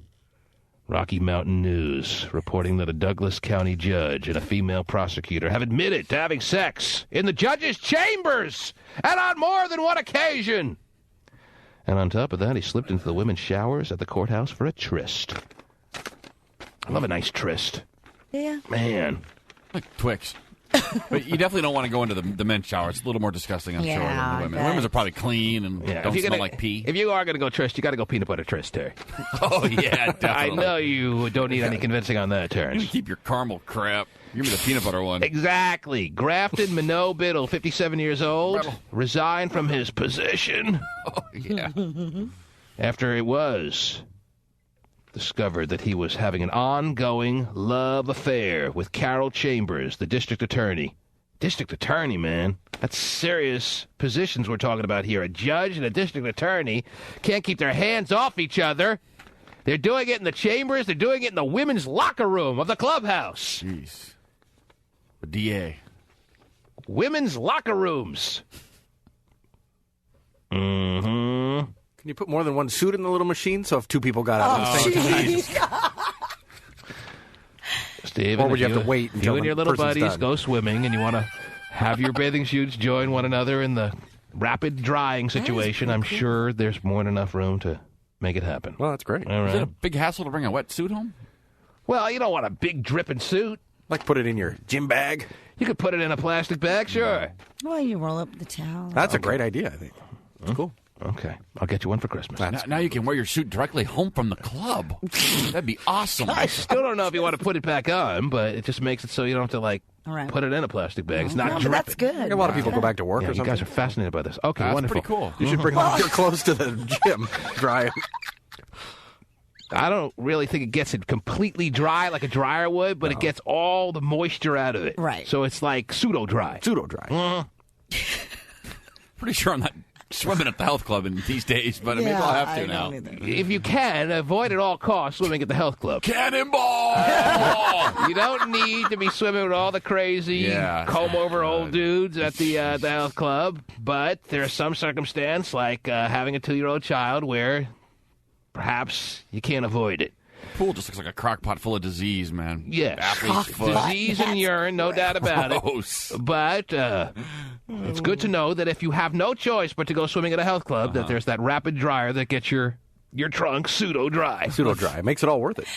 But I don't know if it makes it all worth it. All right, don't get carried away here. You don't want that kind of pressure, huh? I pointed You said it'd be all worth it. I pointed it all out. He goes to the health club, signs all up, gets I excited. thought it'd be an interesting little factoid for you to take in, but I think you're taking it a little too far.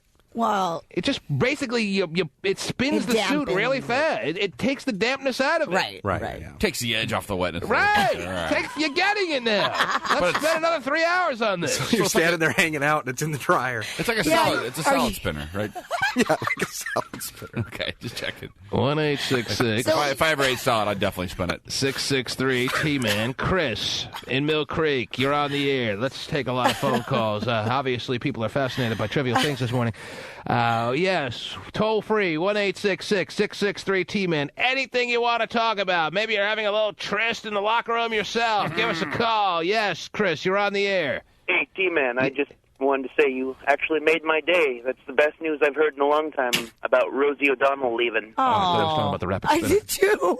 She's a liberal beast. She's anti-gun control. Tom Spellick actually went after her, and I actually had a new form of respect for him after that. But she needs to go on the Food Network. It's a fitting place for her. There's where her next position is, Terry, on the Food Network, according to Chris. That. Well, I disagree with you, Chris. I think she has a lot to offer. I think her opinions are very much not only on point in a lot of situations, but She actually does have a lot to offer. She's very... all that fat that could be sucked out and put into somebody. Wow, dude. He's not going to stop. He hates Rosie. Never really watched The View, I'm sure, but knows her points of view on things and disagrees to such an extent that he wants to see her not only resign from this position of hers, but he wants to see her in serious pain. Do you not, Chris?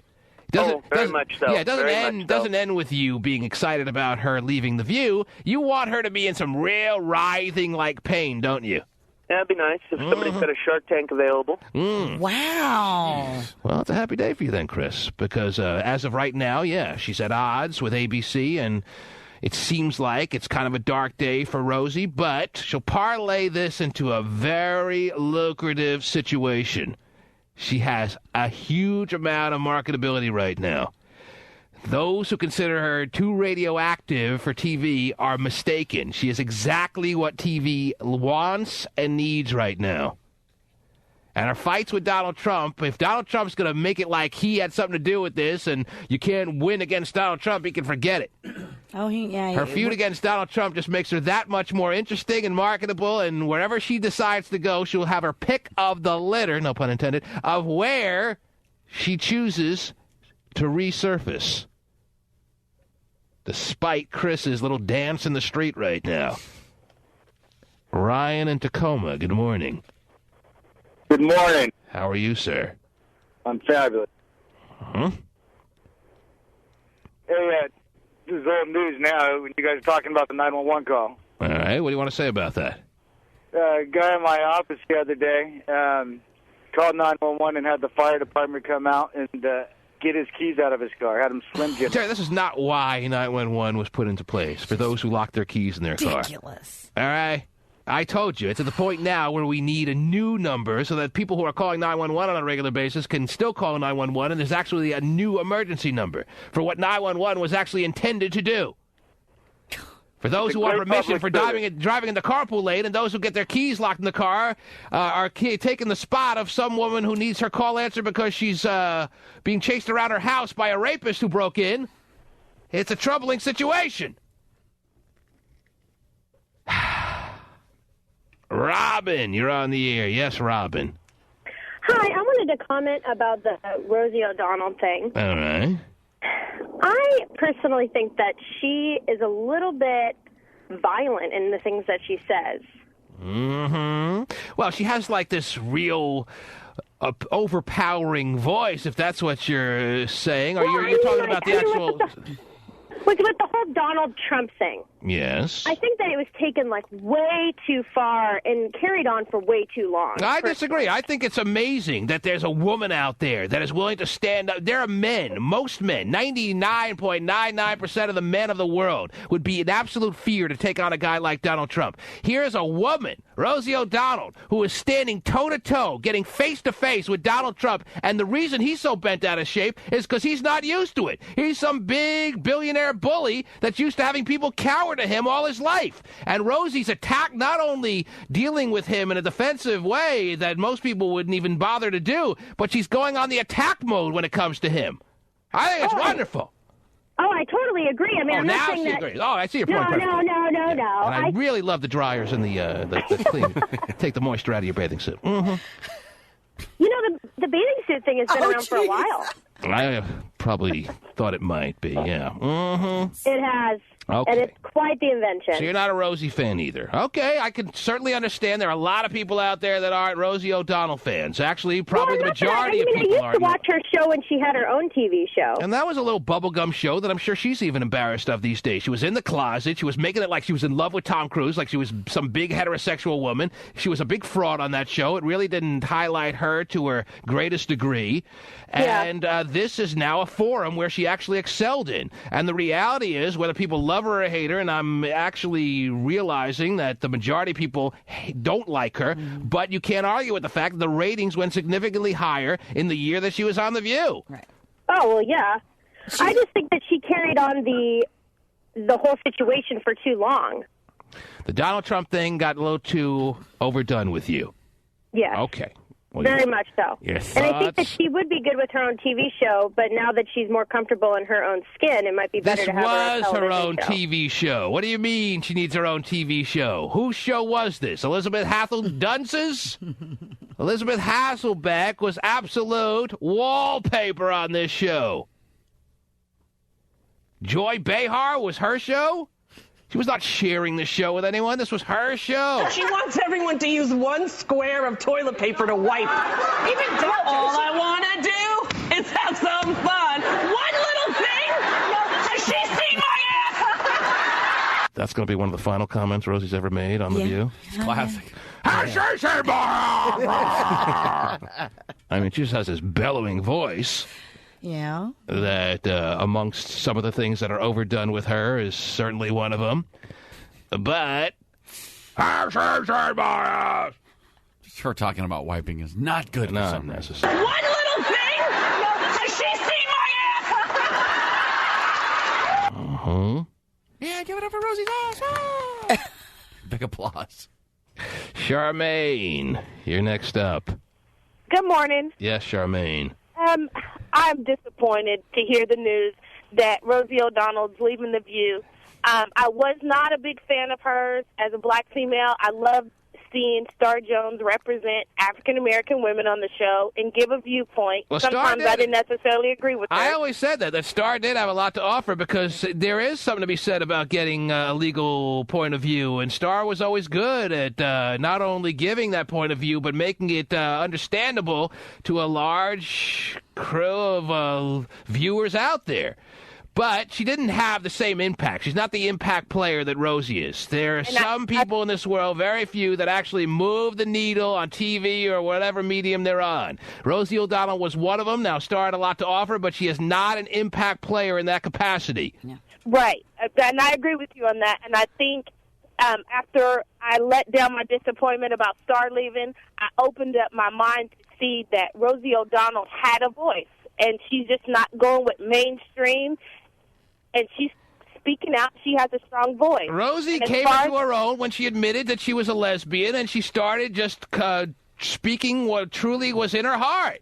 It became... And that's the biggest part about the whole entire show was that it was really mild, and putting Rosie on there just gave it that source of extra ratings that it ended up. That's why I say that little bubblegum cartoon afternoon daytime show she used to have was entertaining. Yes, it did okay, yes, but it wasn't really Rosie at her best. Right. That's why she hated it. Yeah, she did hate it. Well, she hated that show, but she did it like 7 years. Right. She's doing great on this show. She's got to love the fact that she's able to just sound off on any topic that she wants to. Yep. And yet she's leaving, which is surprising to me. They must have really done her wrong as far as the contract offer, to the point where the offer was so lowballed and the relationship so severed, and she must know that she's got a million other opportunities, that she doesn't need this crap. She must have a great offer out there, maybe. Either that or she knows she's going to get a million of them. And she will. She should. Matt in Pleasanton, you're on the air. Hey, I was just talking about... Whoa.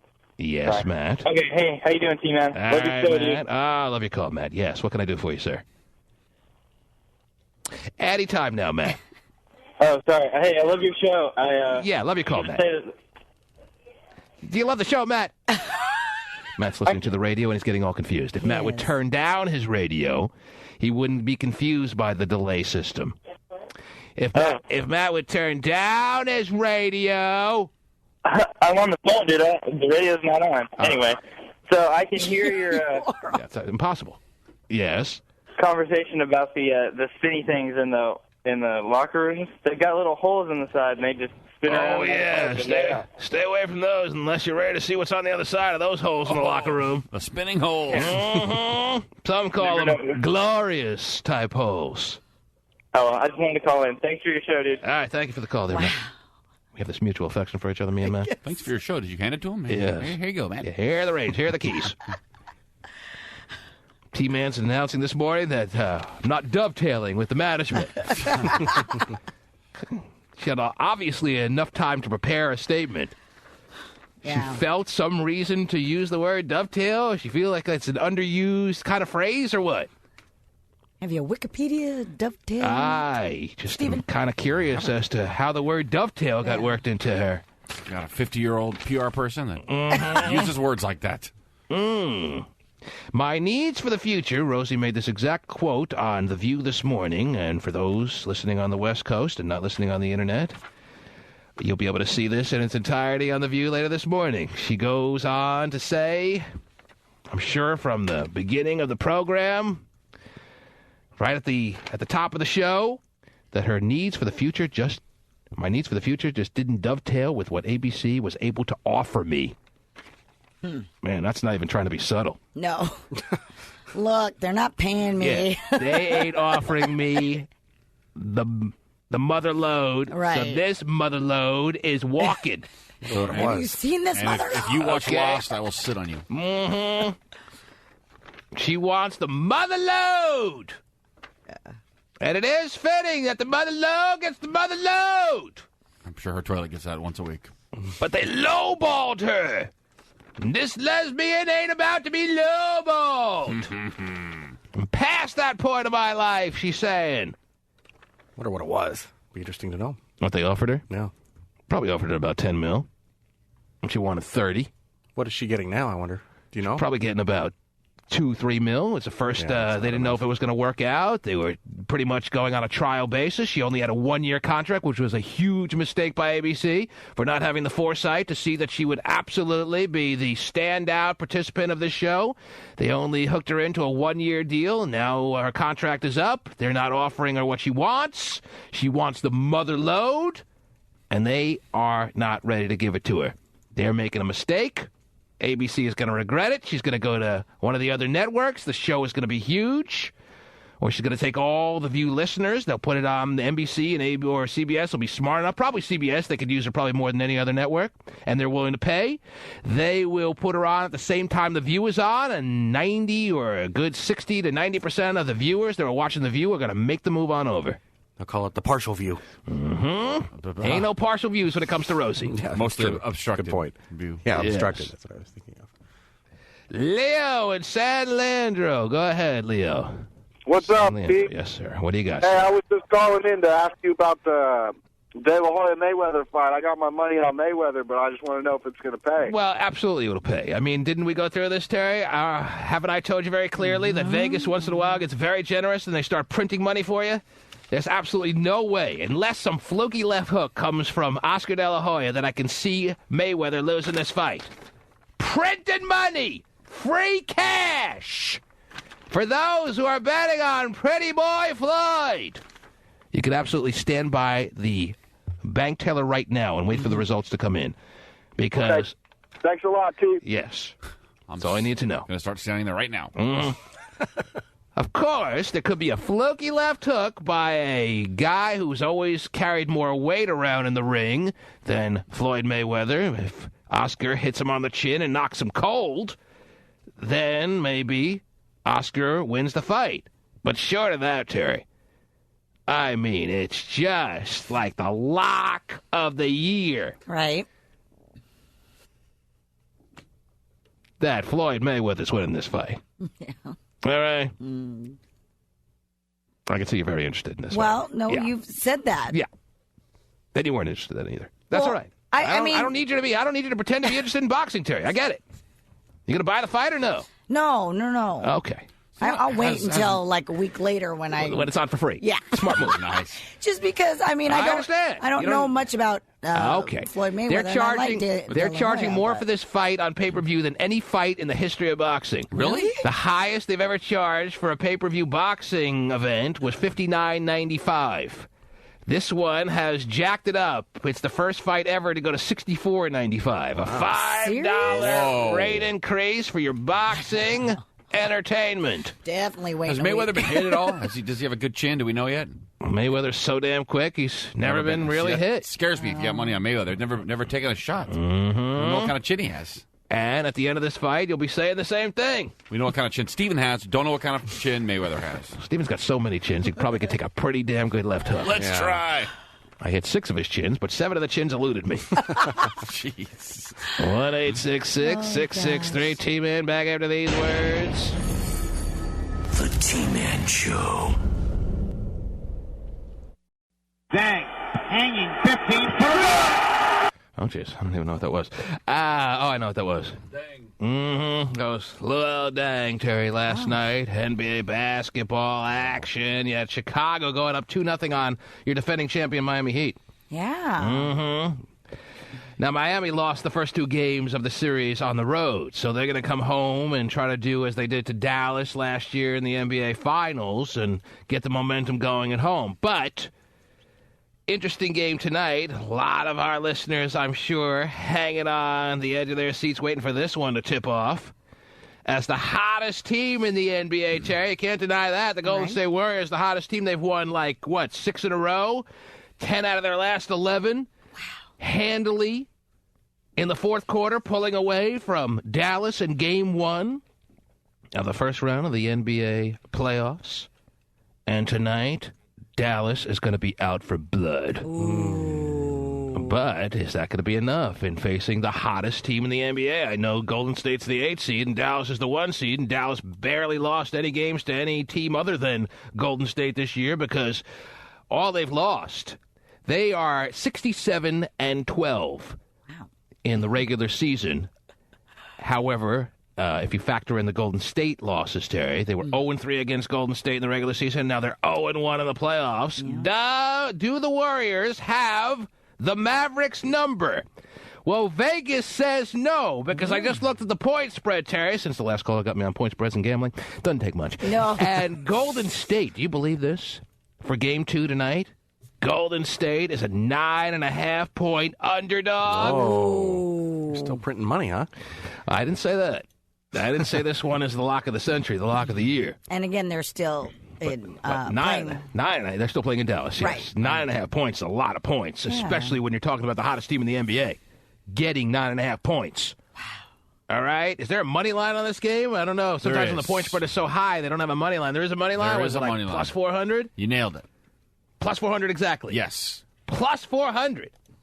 I like the value in it, my friends. I don't know. I don't know if I'd bet that because, as I said, Dallas never thought they'd be playing in a must-win game in Game 2 of the first round of the playoffs.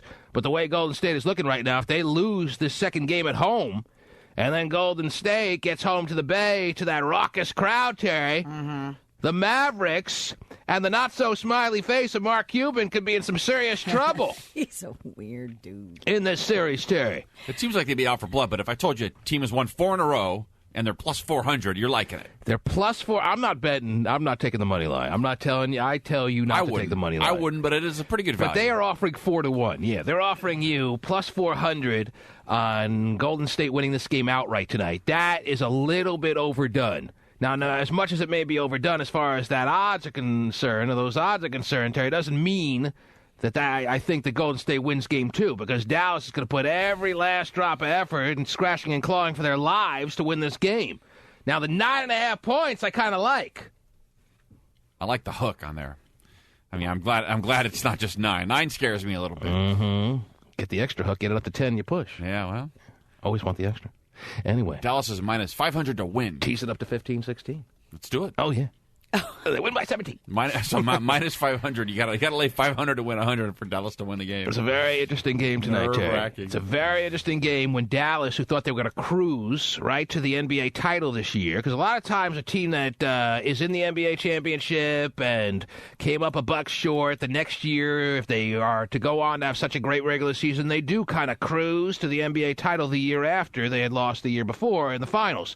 Well, stumbling block thrown in the road real quick by Baron Davis and the Golden State Warriors.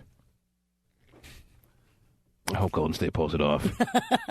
I really do. We're going to be there, as you know, Terry, next week in the Bay. Check out what's going on. I think the crowd's going to be going wild, win or lose tonight. Right. When they get back home, the crowd is going to be going nuts.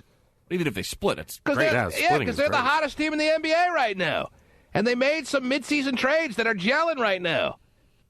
And their coach is saying all the right things. Didn't Don Nelson come out and say Game 1 was luck? Oh, we got lucky. He said called it a lucky win. Mm-hmm. Who says that? It's almost overdoing the humility. Yeah. That's almost overdoing trying to stay under the radar. Oh, we're just getting lucky. Yeah, I don't know. Our And team sucks. It wasn't a half-court shot to win the game, by the way. They won by like 15. Exactly, and I pointed out the other day that it wasn't like sometimes if a team like the Dallas team goes up by 20 and then all of a sudden they just lose interest or focus on the game, and then before you know it, the other team scratches and claws back into it. That's more of a fluky win than the way this game went down. This game 1, was close every step of the way. Dallas and Golden State were tied at the half. There was no reason for Dallas to think that they had this game under control at any point in the game. And then in the fourth quarter, at home, Dallas got outplayed by Golden State. So why are you giving them 9.5 points, Vegas? No respect? I'm interested to see what people think about this, but I'm looking up at the call board, and Sean in Modesto wants to ask you a question about Filipino cooking, Terry. Wrong. Asking the wrong lady. Sean in Modesto, yes. You're on the air, sir. What can I do for you? I had a question for Terry. I'm halfway through making my lumpia, and I'm stuck. And my dad went off to the Philippines for about a month or so I'm helping. That's a month more than Terry's ever been there for. No Just kidding. so you know, Sean, I'm not sure if you're aware. Yes, Terry's a full Filipino woman biologically. However... She's not traditional? Well, No. she was adopted on day 2 of her life by 2 white people. They're great white She people. wasn't really raised in an area that has a true heritage as far as Filipino customs and culture. True that. And her ability to connect with her own race of people, Well, I can her connect own... with them, but knowing how to actually, like, all the traditions and things you like can't that. connect. Well, I mean, So you're Americanized. Very, you would think. Yeah. You think? Okay.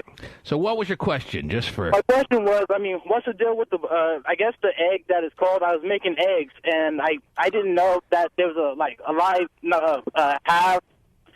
half-formed the delicacy. Yeah. Mm-hmm. Where it's not a... Yeah, just scramble those bitches. You'll be fine. Well, you really can't. Cut up 'cause a it's bell pepper, some ham. Yeah. It's Go to town. It's kind of it's a delicacy, I understand. Eggs? Well, no, it's a... Yeah, Filipinos are very big on this discovery. It's called eggs. Look at this egg. I cherish it. Someday I'll get to eat it. Never mind. Forget it. What the hell is Sean talking about? Do you know what he's talking Yes, about, Terry? I actually do, but I never don't mind. believe it. Go ahead. Tell us what he's talking about. If I'm not mistaken, You're it is mistaken. where, and it's kind of gross. Yes. I mean, at least to me, it's kind of, it's where it's an egg where I don't even know how to describe it. How do you? It's kind of got a baby bird in it still. So it's like a live egg. But it's a little bit, but it's dead fetus that they eat.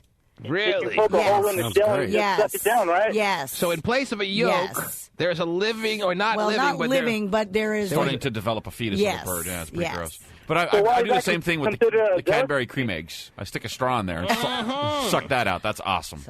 So you can actually have a little. Now, is that considered inhumane? Is that considered any problem with the people at PETA, Terry, that you're eating a fetus? I don't know. That I don't know. Can't that go towards some kind of research? No, PETA says that's cool. Yeah, you do that. So I don't. Yeah. We're sorry to leave you with your question still unanswered, sir. What was your exact question? What were you trying to find out here? Why is it considered a delicacy? Well, I consider it a And delicacy to eat a dead fetus there, Terry, of a chicken. I don't know. I just Or whatever the know hell's in that was, egg. Yeah. The Easter Bunny. I'd stick with the chicken adobo and move on to life. Yeah. Okay. The T-Man Show. And, okay, big news, breaking news. Did you hear it's on CNN? It's breaking news. I heard. I know a little bit about it. Breaking news. I've decided that we couldn't come to terms with my deal. Let's be honest. Sometimes Rosie just sounds uncomfortable in her own skin, Terry. No doubt about that. Yeah. Like, she obviously couldn't sound more awkward trying to make this sound whatever. It just sounds very awkward. And, okay, big news, breaking news. Did you hear it's on CNN? It's breaking news. Yeah, I whatever. heard. I know a little bit about it. Breaking news. I've decided that we couldn't come to terms with my deal with ABC. So next year, I'm not going to be on The View. However, I will be coming back and guest. She goes, however, like everyone was going, oh, however, don't worry. No one was saying a thing. Okay, sounds good. Yeah, we already heard. Thanks. She's so uncomfortable doing this little moment that she doesn't even know what the hell's going on. She said, however, like the whole audience had this unbelievable gasp. I didn't even hear a thing. And that we couldn't come to terms with my deal with ABC. So next year, I'm not going to be on The View. However... All right, no one's doing anything. I will be coming back and guest hosting. Wow. I will be doing 1-hour specials on autism and depression and stuff that I'm interested in. I'm just not going to do the everyday thing because we couldn't, they wanted me 3 years. I wanted 1 year. And then they were like, okay, well, what if we do that? I was like, and it just didn't work. And that's showbiz. Oh, jeez. Yeah. Whatever. I bet she's made that sound before in her life. Oh, yeah. You were out Elizabeth and Joy giving the breaking news sound effect. That's why she's uncomfortable. What the hell's going on there? Not pulling their weight. Anyway, well, that would contradict my whole theory that Rosie will have all the networks at her feet right now, and she can take her time and pick her perfect spot to either decide to go up against The View and destroy them. She's making it sound like she's just going to do some guest hosting, and that's going to be enough for her right now. It sounds like she doesn't want to work that hard. Yeah. She just wants to stay home and eat and munch carpet, and that's that. Sounds good. One of the things that she has, like a year non-compete, too. Oh, yeah, that's when Rosie's laying back and letting her partner do the work. Oh, yeah. Yeah. I'm glad I quit this job. I can stay home now. Oh, don't stop. Yeah.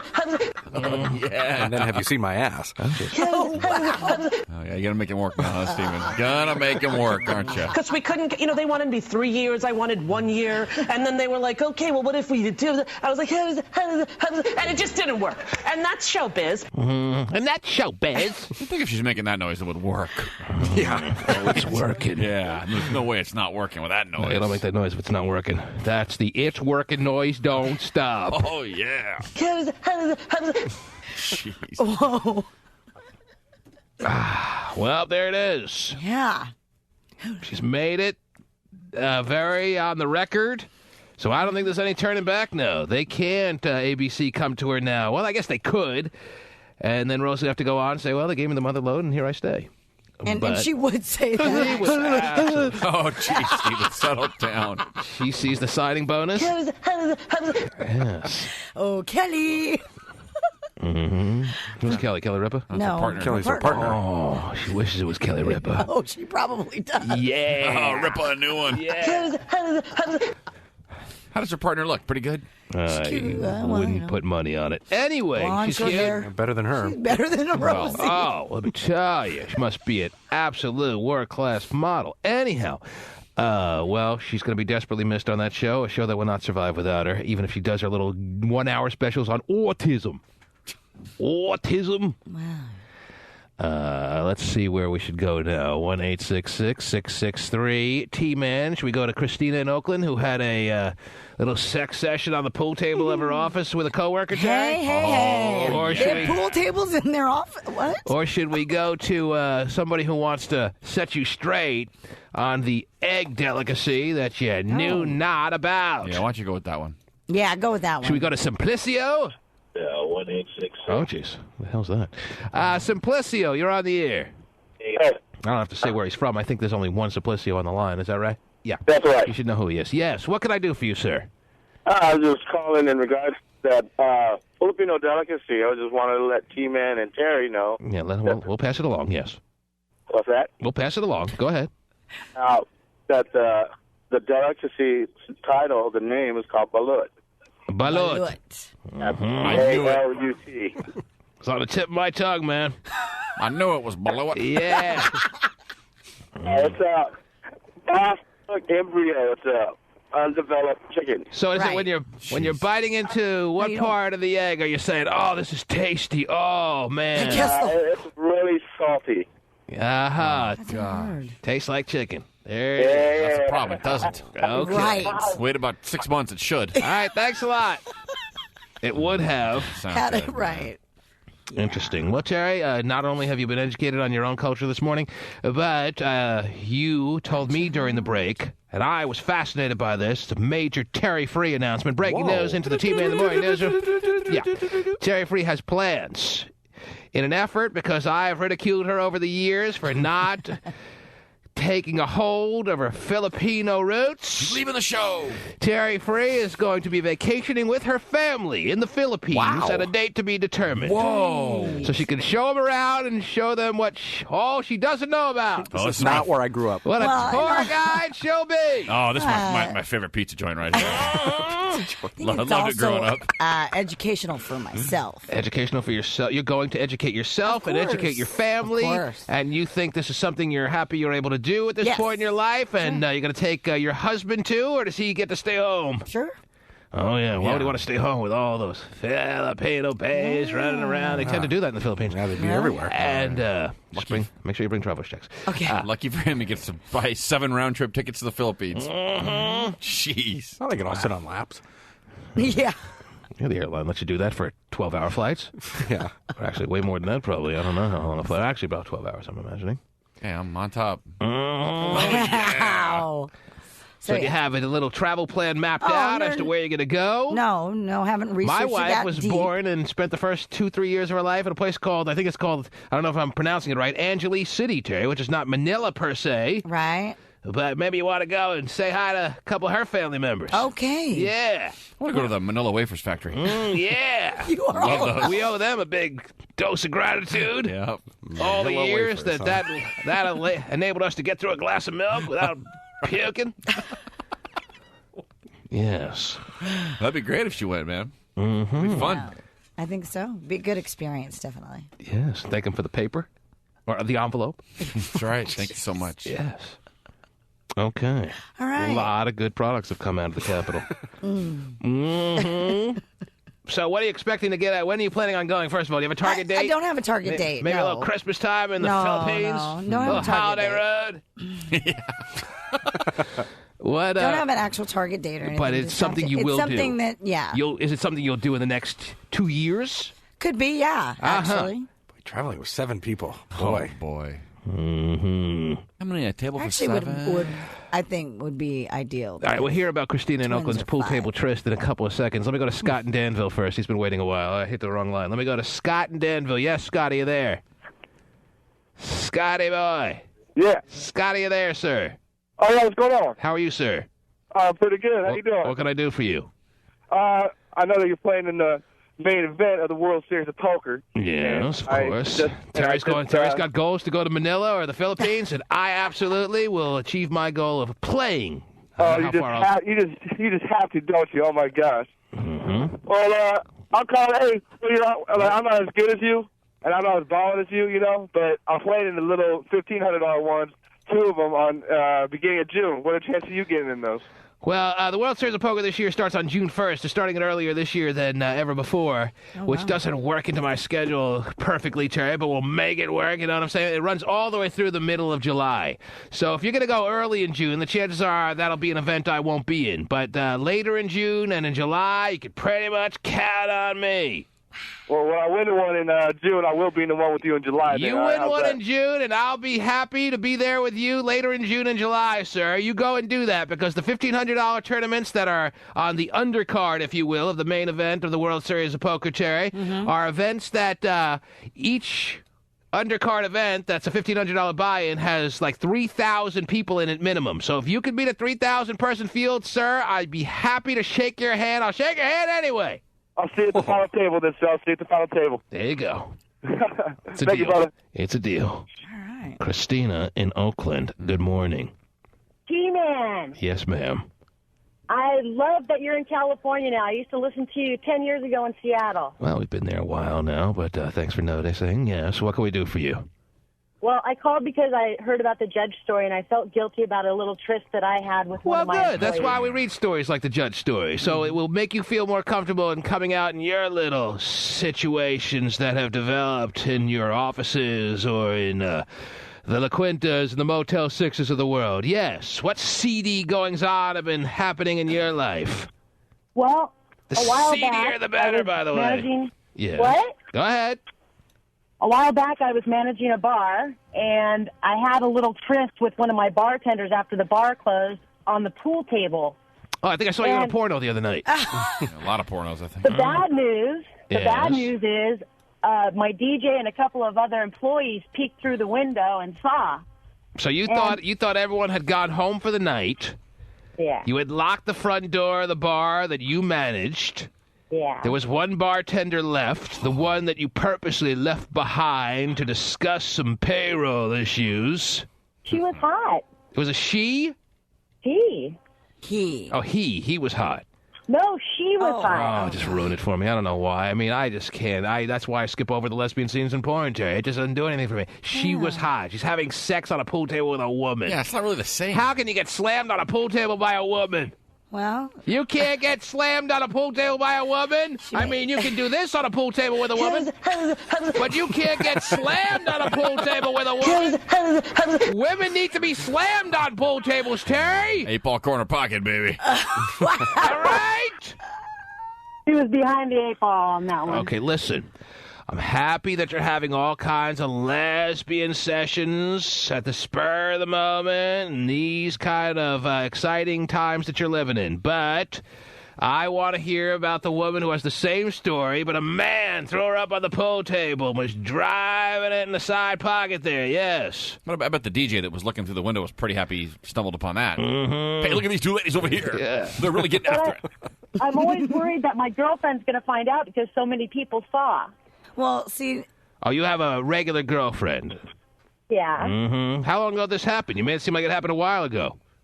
It happened a while ago. How long ago?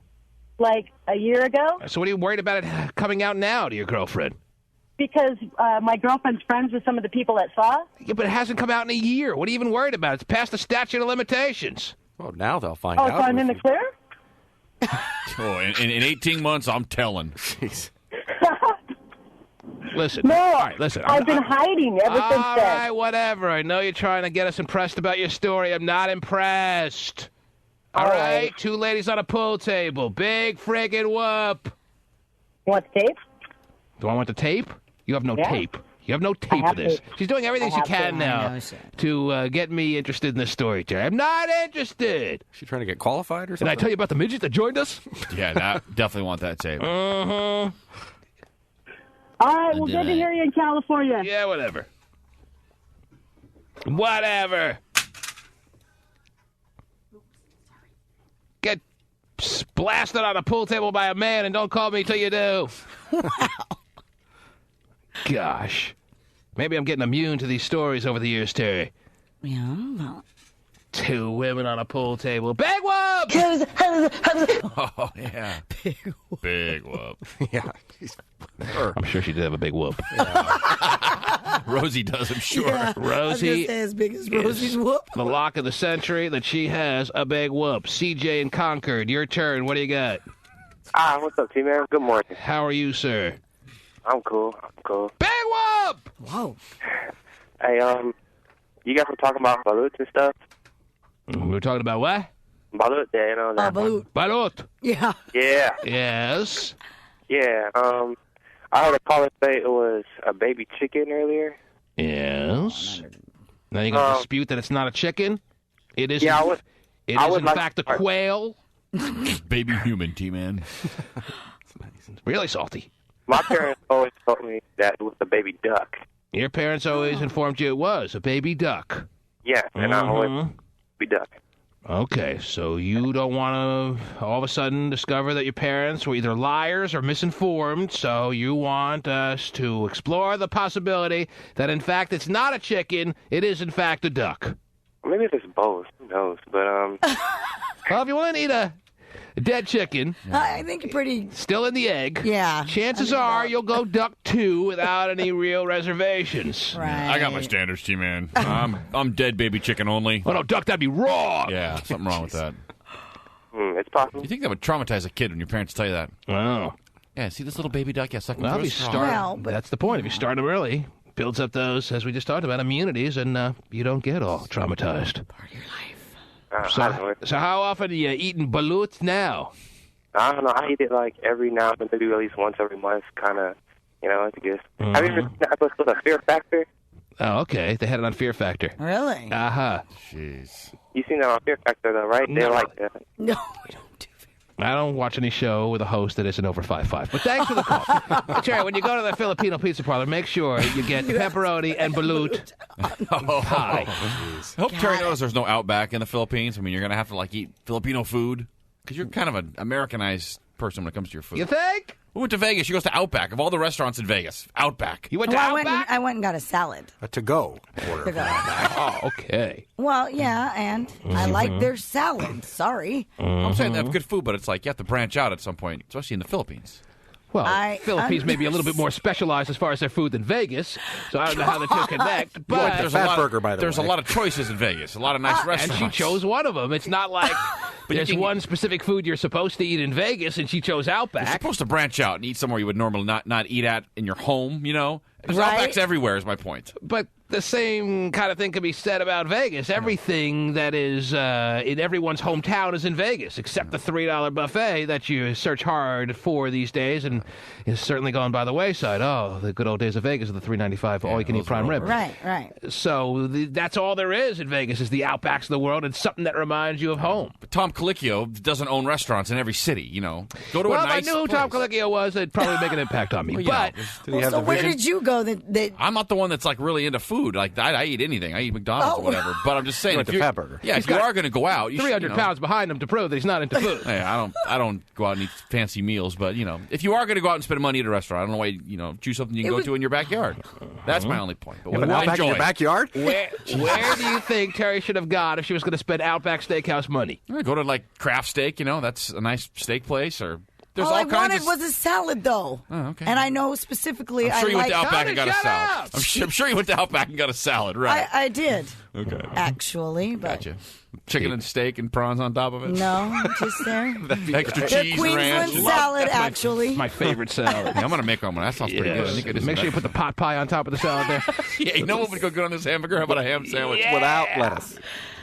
Get the filet mignon salad. Okay. minus the lettuce?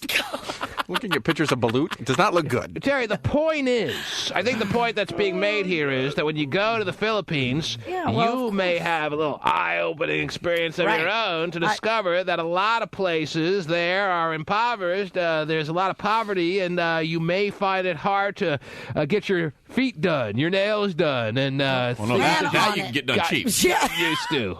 No, that's a good. Well, but you have to remember too. I mean, your husband done. When we went to Japan, we had to adjust to their food. I understand, but Japan and the Philippines is a little different as far as the level of financial success. No, I understand that, but understand too that your traditional scrambled eggs, Japanese style, are not traditional. But overall, you may find that you're roughing it more in the Philippines. I understand. Than you used to in your little cushy mansion that you have now. I understand. So, Hotshot, you being so worldly, where in the Philippines, what kind of meal should I?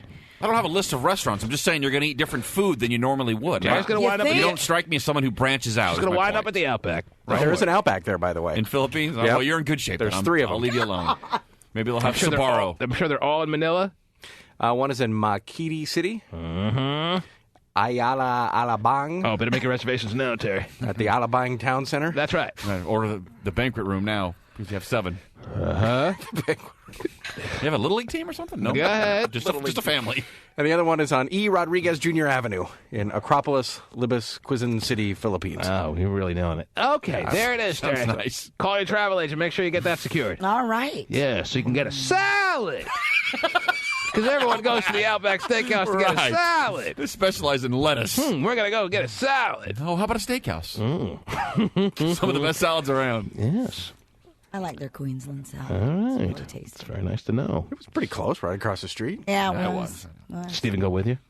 No, he and Hotshot went and did karaoke and Fat Burger. Oh, they did yeah, Fat he's really going outside of his. They did the Fat Burger karaoke combo. Yes. And you did a salad by yourself? Yeah, I went and got Jerry, you should have told somebody you're going to a steakhouse to get a salad. I'm sure a lot of the party plane goers would have loved to join in on a salad with you. A little extra acid. Yeah. Man. It's been lovely. Yeah. Don't keep that to yourself next time. Oh. Did you get dessert, too? No. Oh. Did you guys Got a sing in a Vegas salad. bar? You did the karaoke thing? You sing like geez. crazy. Oh, Lord, you guys are out of control. The T-Man Show. guy's dead. Yeah. Now, speaking of old school, Terry, I just remembered that we didn't really touch on today or yesterday some news that came out. I think it came out yesterday, where Russell Simmons has stepped up and informed the whole rap and hip-hop community that he believes that there should be a banning of all extreme curse words, I think is the words that he used, which was startling to a lot of people out there. Yeah. Then he went back to counting his billions that he made off of extreme curse words in hip-hop.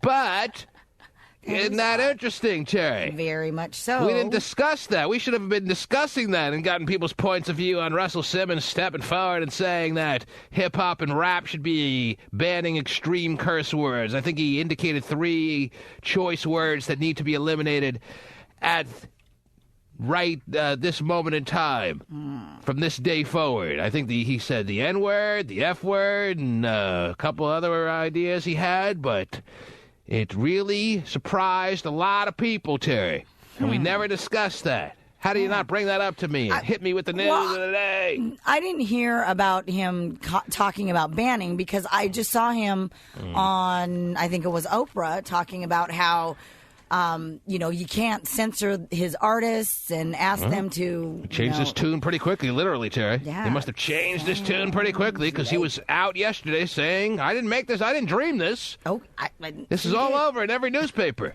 that there should be a banning of extreme curse words. Wow.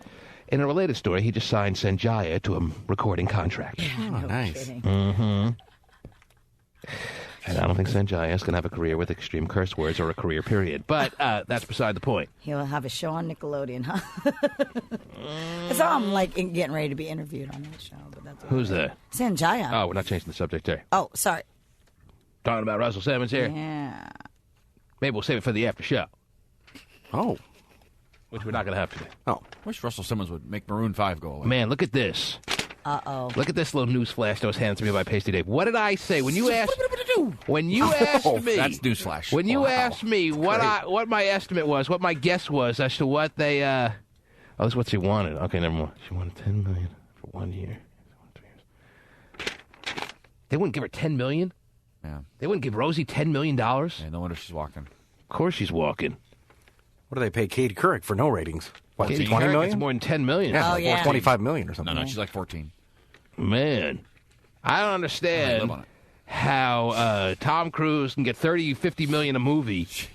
A movie. And Rosie can't get $10 million a year for that job on ABC that gets tons of viewers thanks to her, that it's been proven explicitly that when she came on, since she came on, the numbers have risen dramatically. ABC should be ashamed of themselves. They don't want a big mouth lesbian around. That's what it must come down to, Terry. I mean, how else do you explain this? I thought she asked for a lot more. It says in this story here that Rosie wanted $10 million a year, and they wouldn't give it to her. Wow. Seems reasonable for what they pay other people. Yeah, it does. That is actually a low number. Right. Somebody who's actually talented. Rosie is worth a lot more than $10 million a year, given the climate of what people in the industry are making. Yeah, Letterman's at like $32 million a year or something like that. Mm-hmm. Ridiculous amount. For a nighttime TV show, David Letterman makes $30 million a year. So that's what I assume Rosie was asking for, about $30 million a year. This report says that Rosie was asking for $10 million and ABC wouldn't give it to her. But Ted Koppel, now you're talking. Oh, yeah. He's not on the air anymore, is he? Love his hair. No. Okay. He wanted more money. That's the problem. Now I will retire from the news business. What were Russell Simmons' actual words, Terry? Do you have the story? Are you sitting in front of it or what? Actually, no. I have it if you want. It'd be nice if you could have... Well, I'm trying to... Go ahead, Stephen. You try typing with those nails. The hip-hop mogul specified that the words that he wanted, do you want those? Well, tell me exactly what he said so we know without any uncertainty as to what the actual words he used were yesterday in a statement that he made to the entire hip-hop and rap world. Go ahead. Well, his statement was, we recommend the formation of a music industry coalition on broadcast standards consisting of... I don't need that part. Well, okay, give me the words that he said should be banned. Okay. Ho. Oh, geez. No longer... Wow, that's going to take out a lot of subject matter. Yeah, it is. I got girls in different area codes. Not going to work. Anyway, go ahead. Rhyme, right? Well, but you understand, too, that they do, for it to play on the radio, they have to edit. No, so. I got hosts in different area codes, made it on the radio just fine without them editing anything. Well, probably. They didn't edit hose out. So there goes that theory. So Go ahead. No more Christmas songs.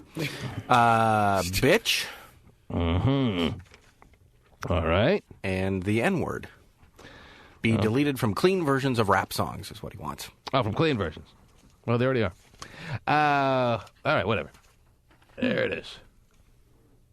Mm-hmm. So from the airwaves, from public airwaves. Maybe not from albums, but as far as radio play, as we just pointed out, I got hoes in different area codes, never got edited. And he's saying if he could have it his way, he believes that the word hoe and bitch and what was the third one? The N-word. The N-word. Well, the N-word is pretty much edited out of radio edits. Right. But there's no standard for that. I mean, it's inconsistent on what they edit out on. The record companies do, and that's what he's pointing out. Well, I'm surprised he wants editing in that he's stepping forward and saying editing should happen in any kind of situational circumstance whatsoever.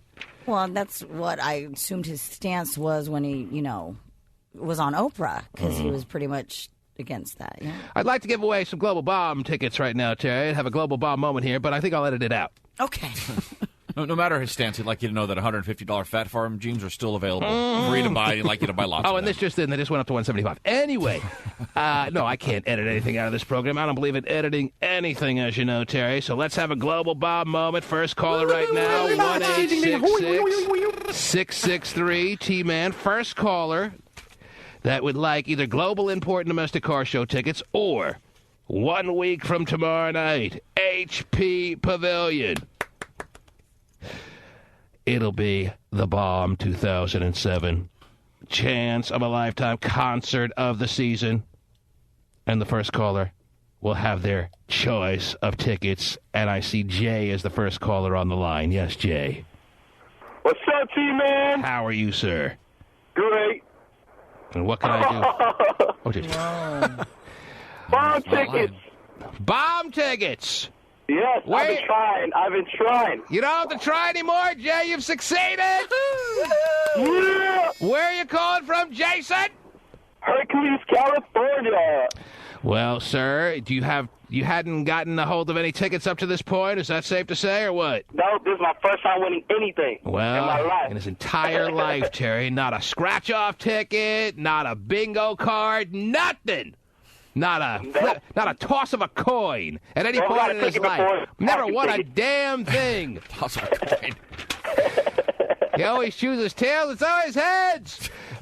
Jay, that streak has come to an end because you will be receiving tickets to the Bomb for a week from tomorrow night, and we will see you there, buddy. Yeah, I'll see you, T-Man. Congratulations, sir. Hang on the line. Thank you. There it is. Can't stay a loser your whole life. No way. People have tried.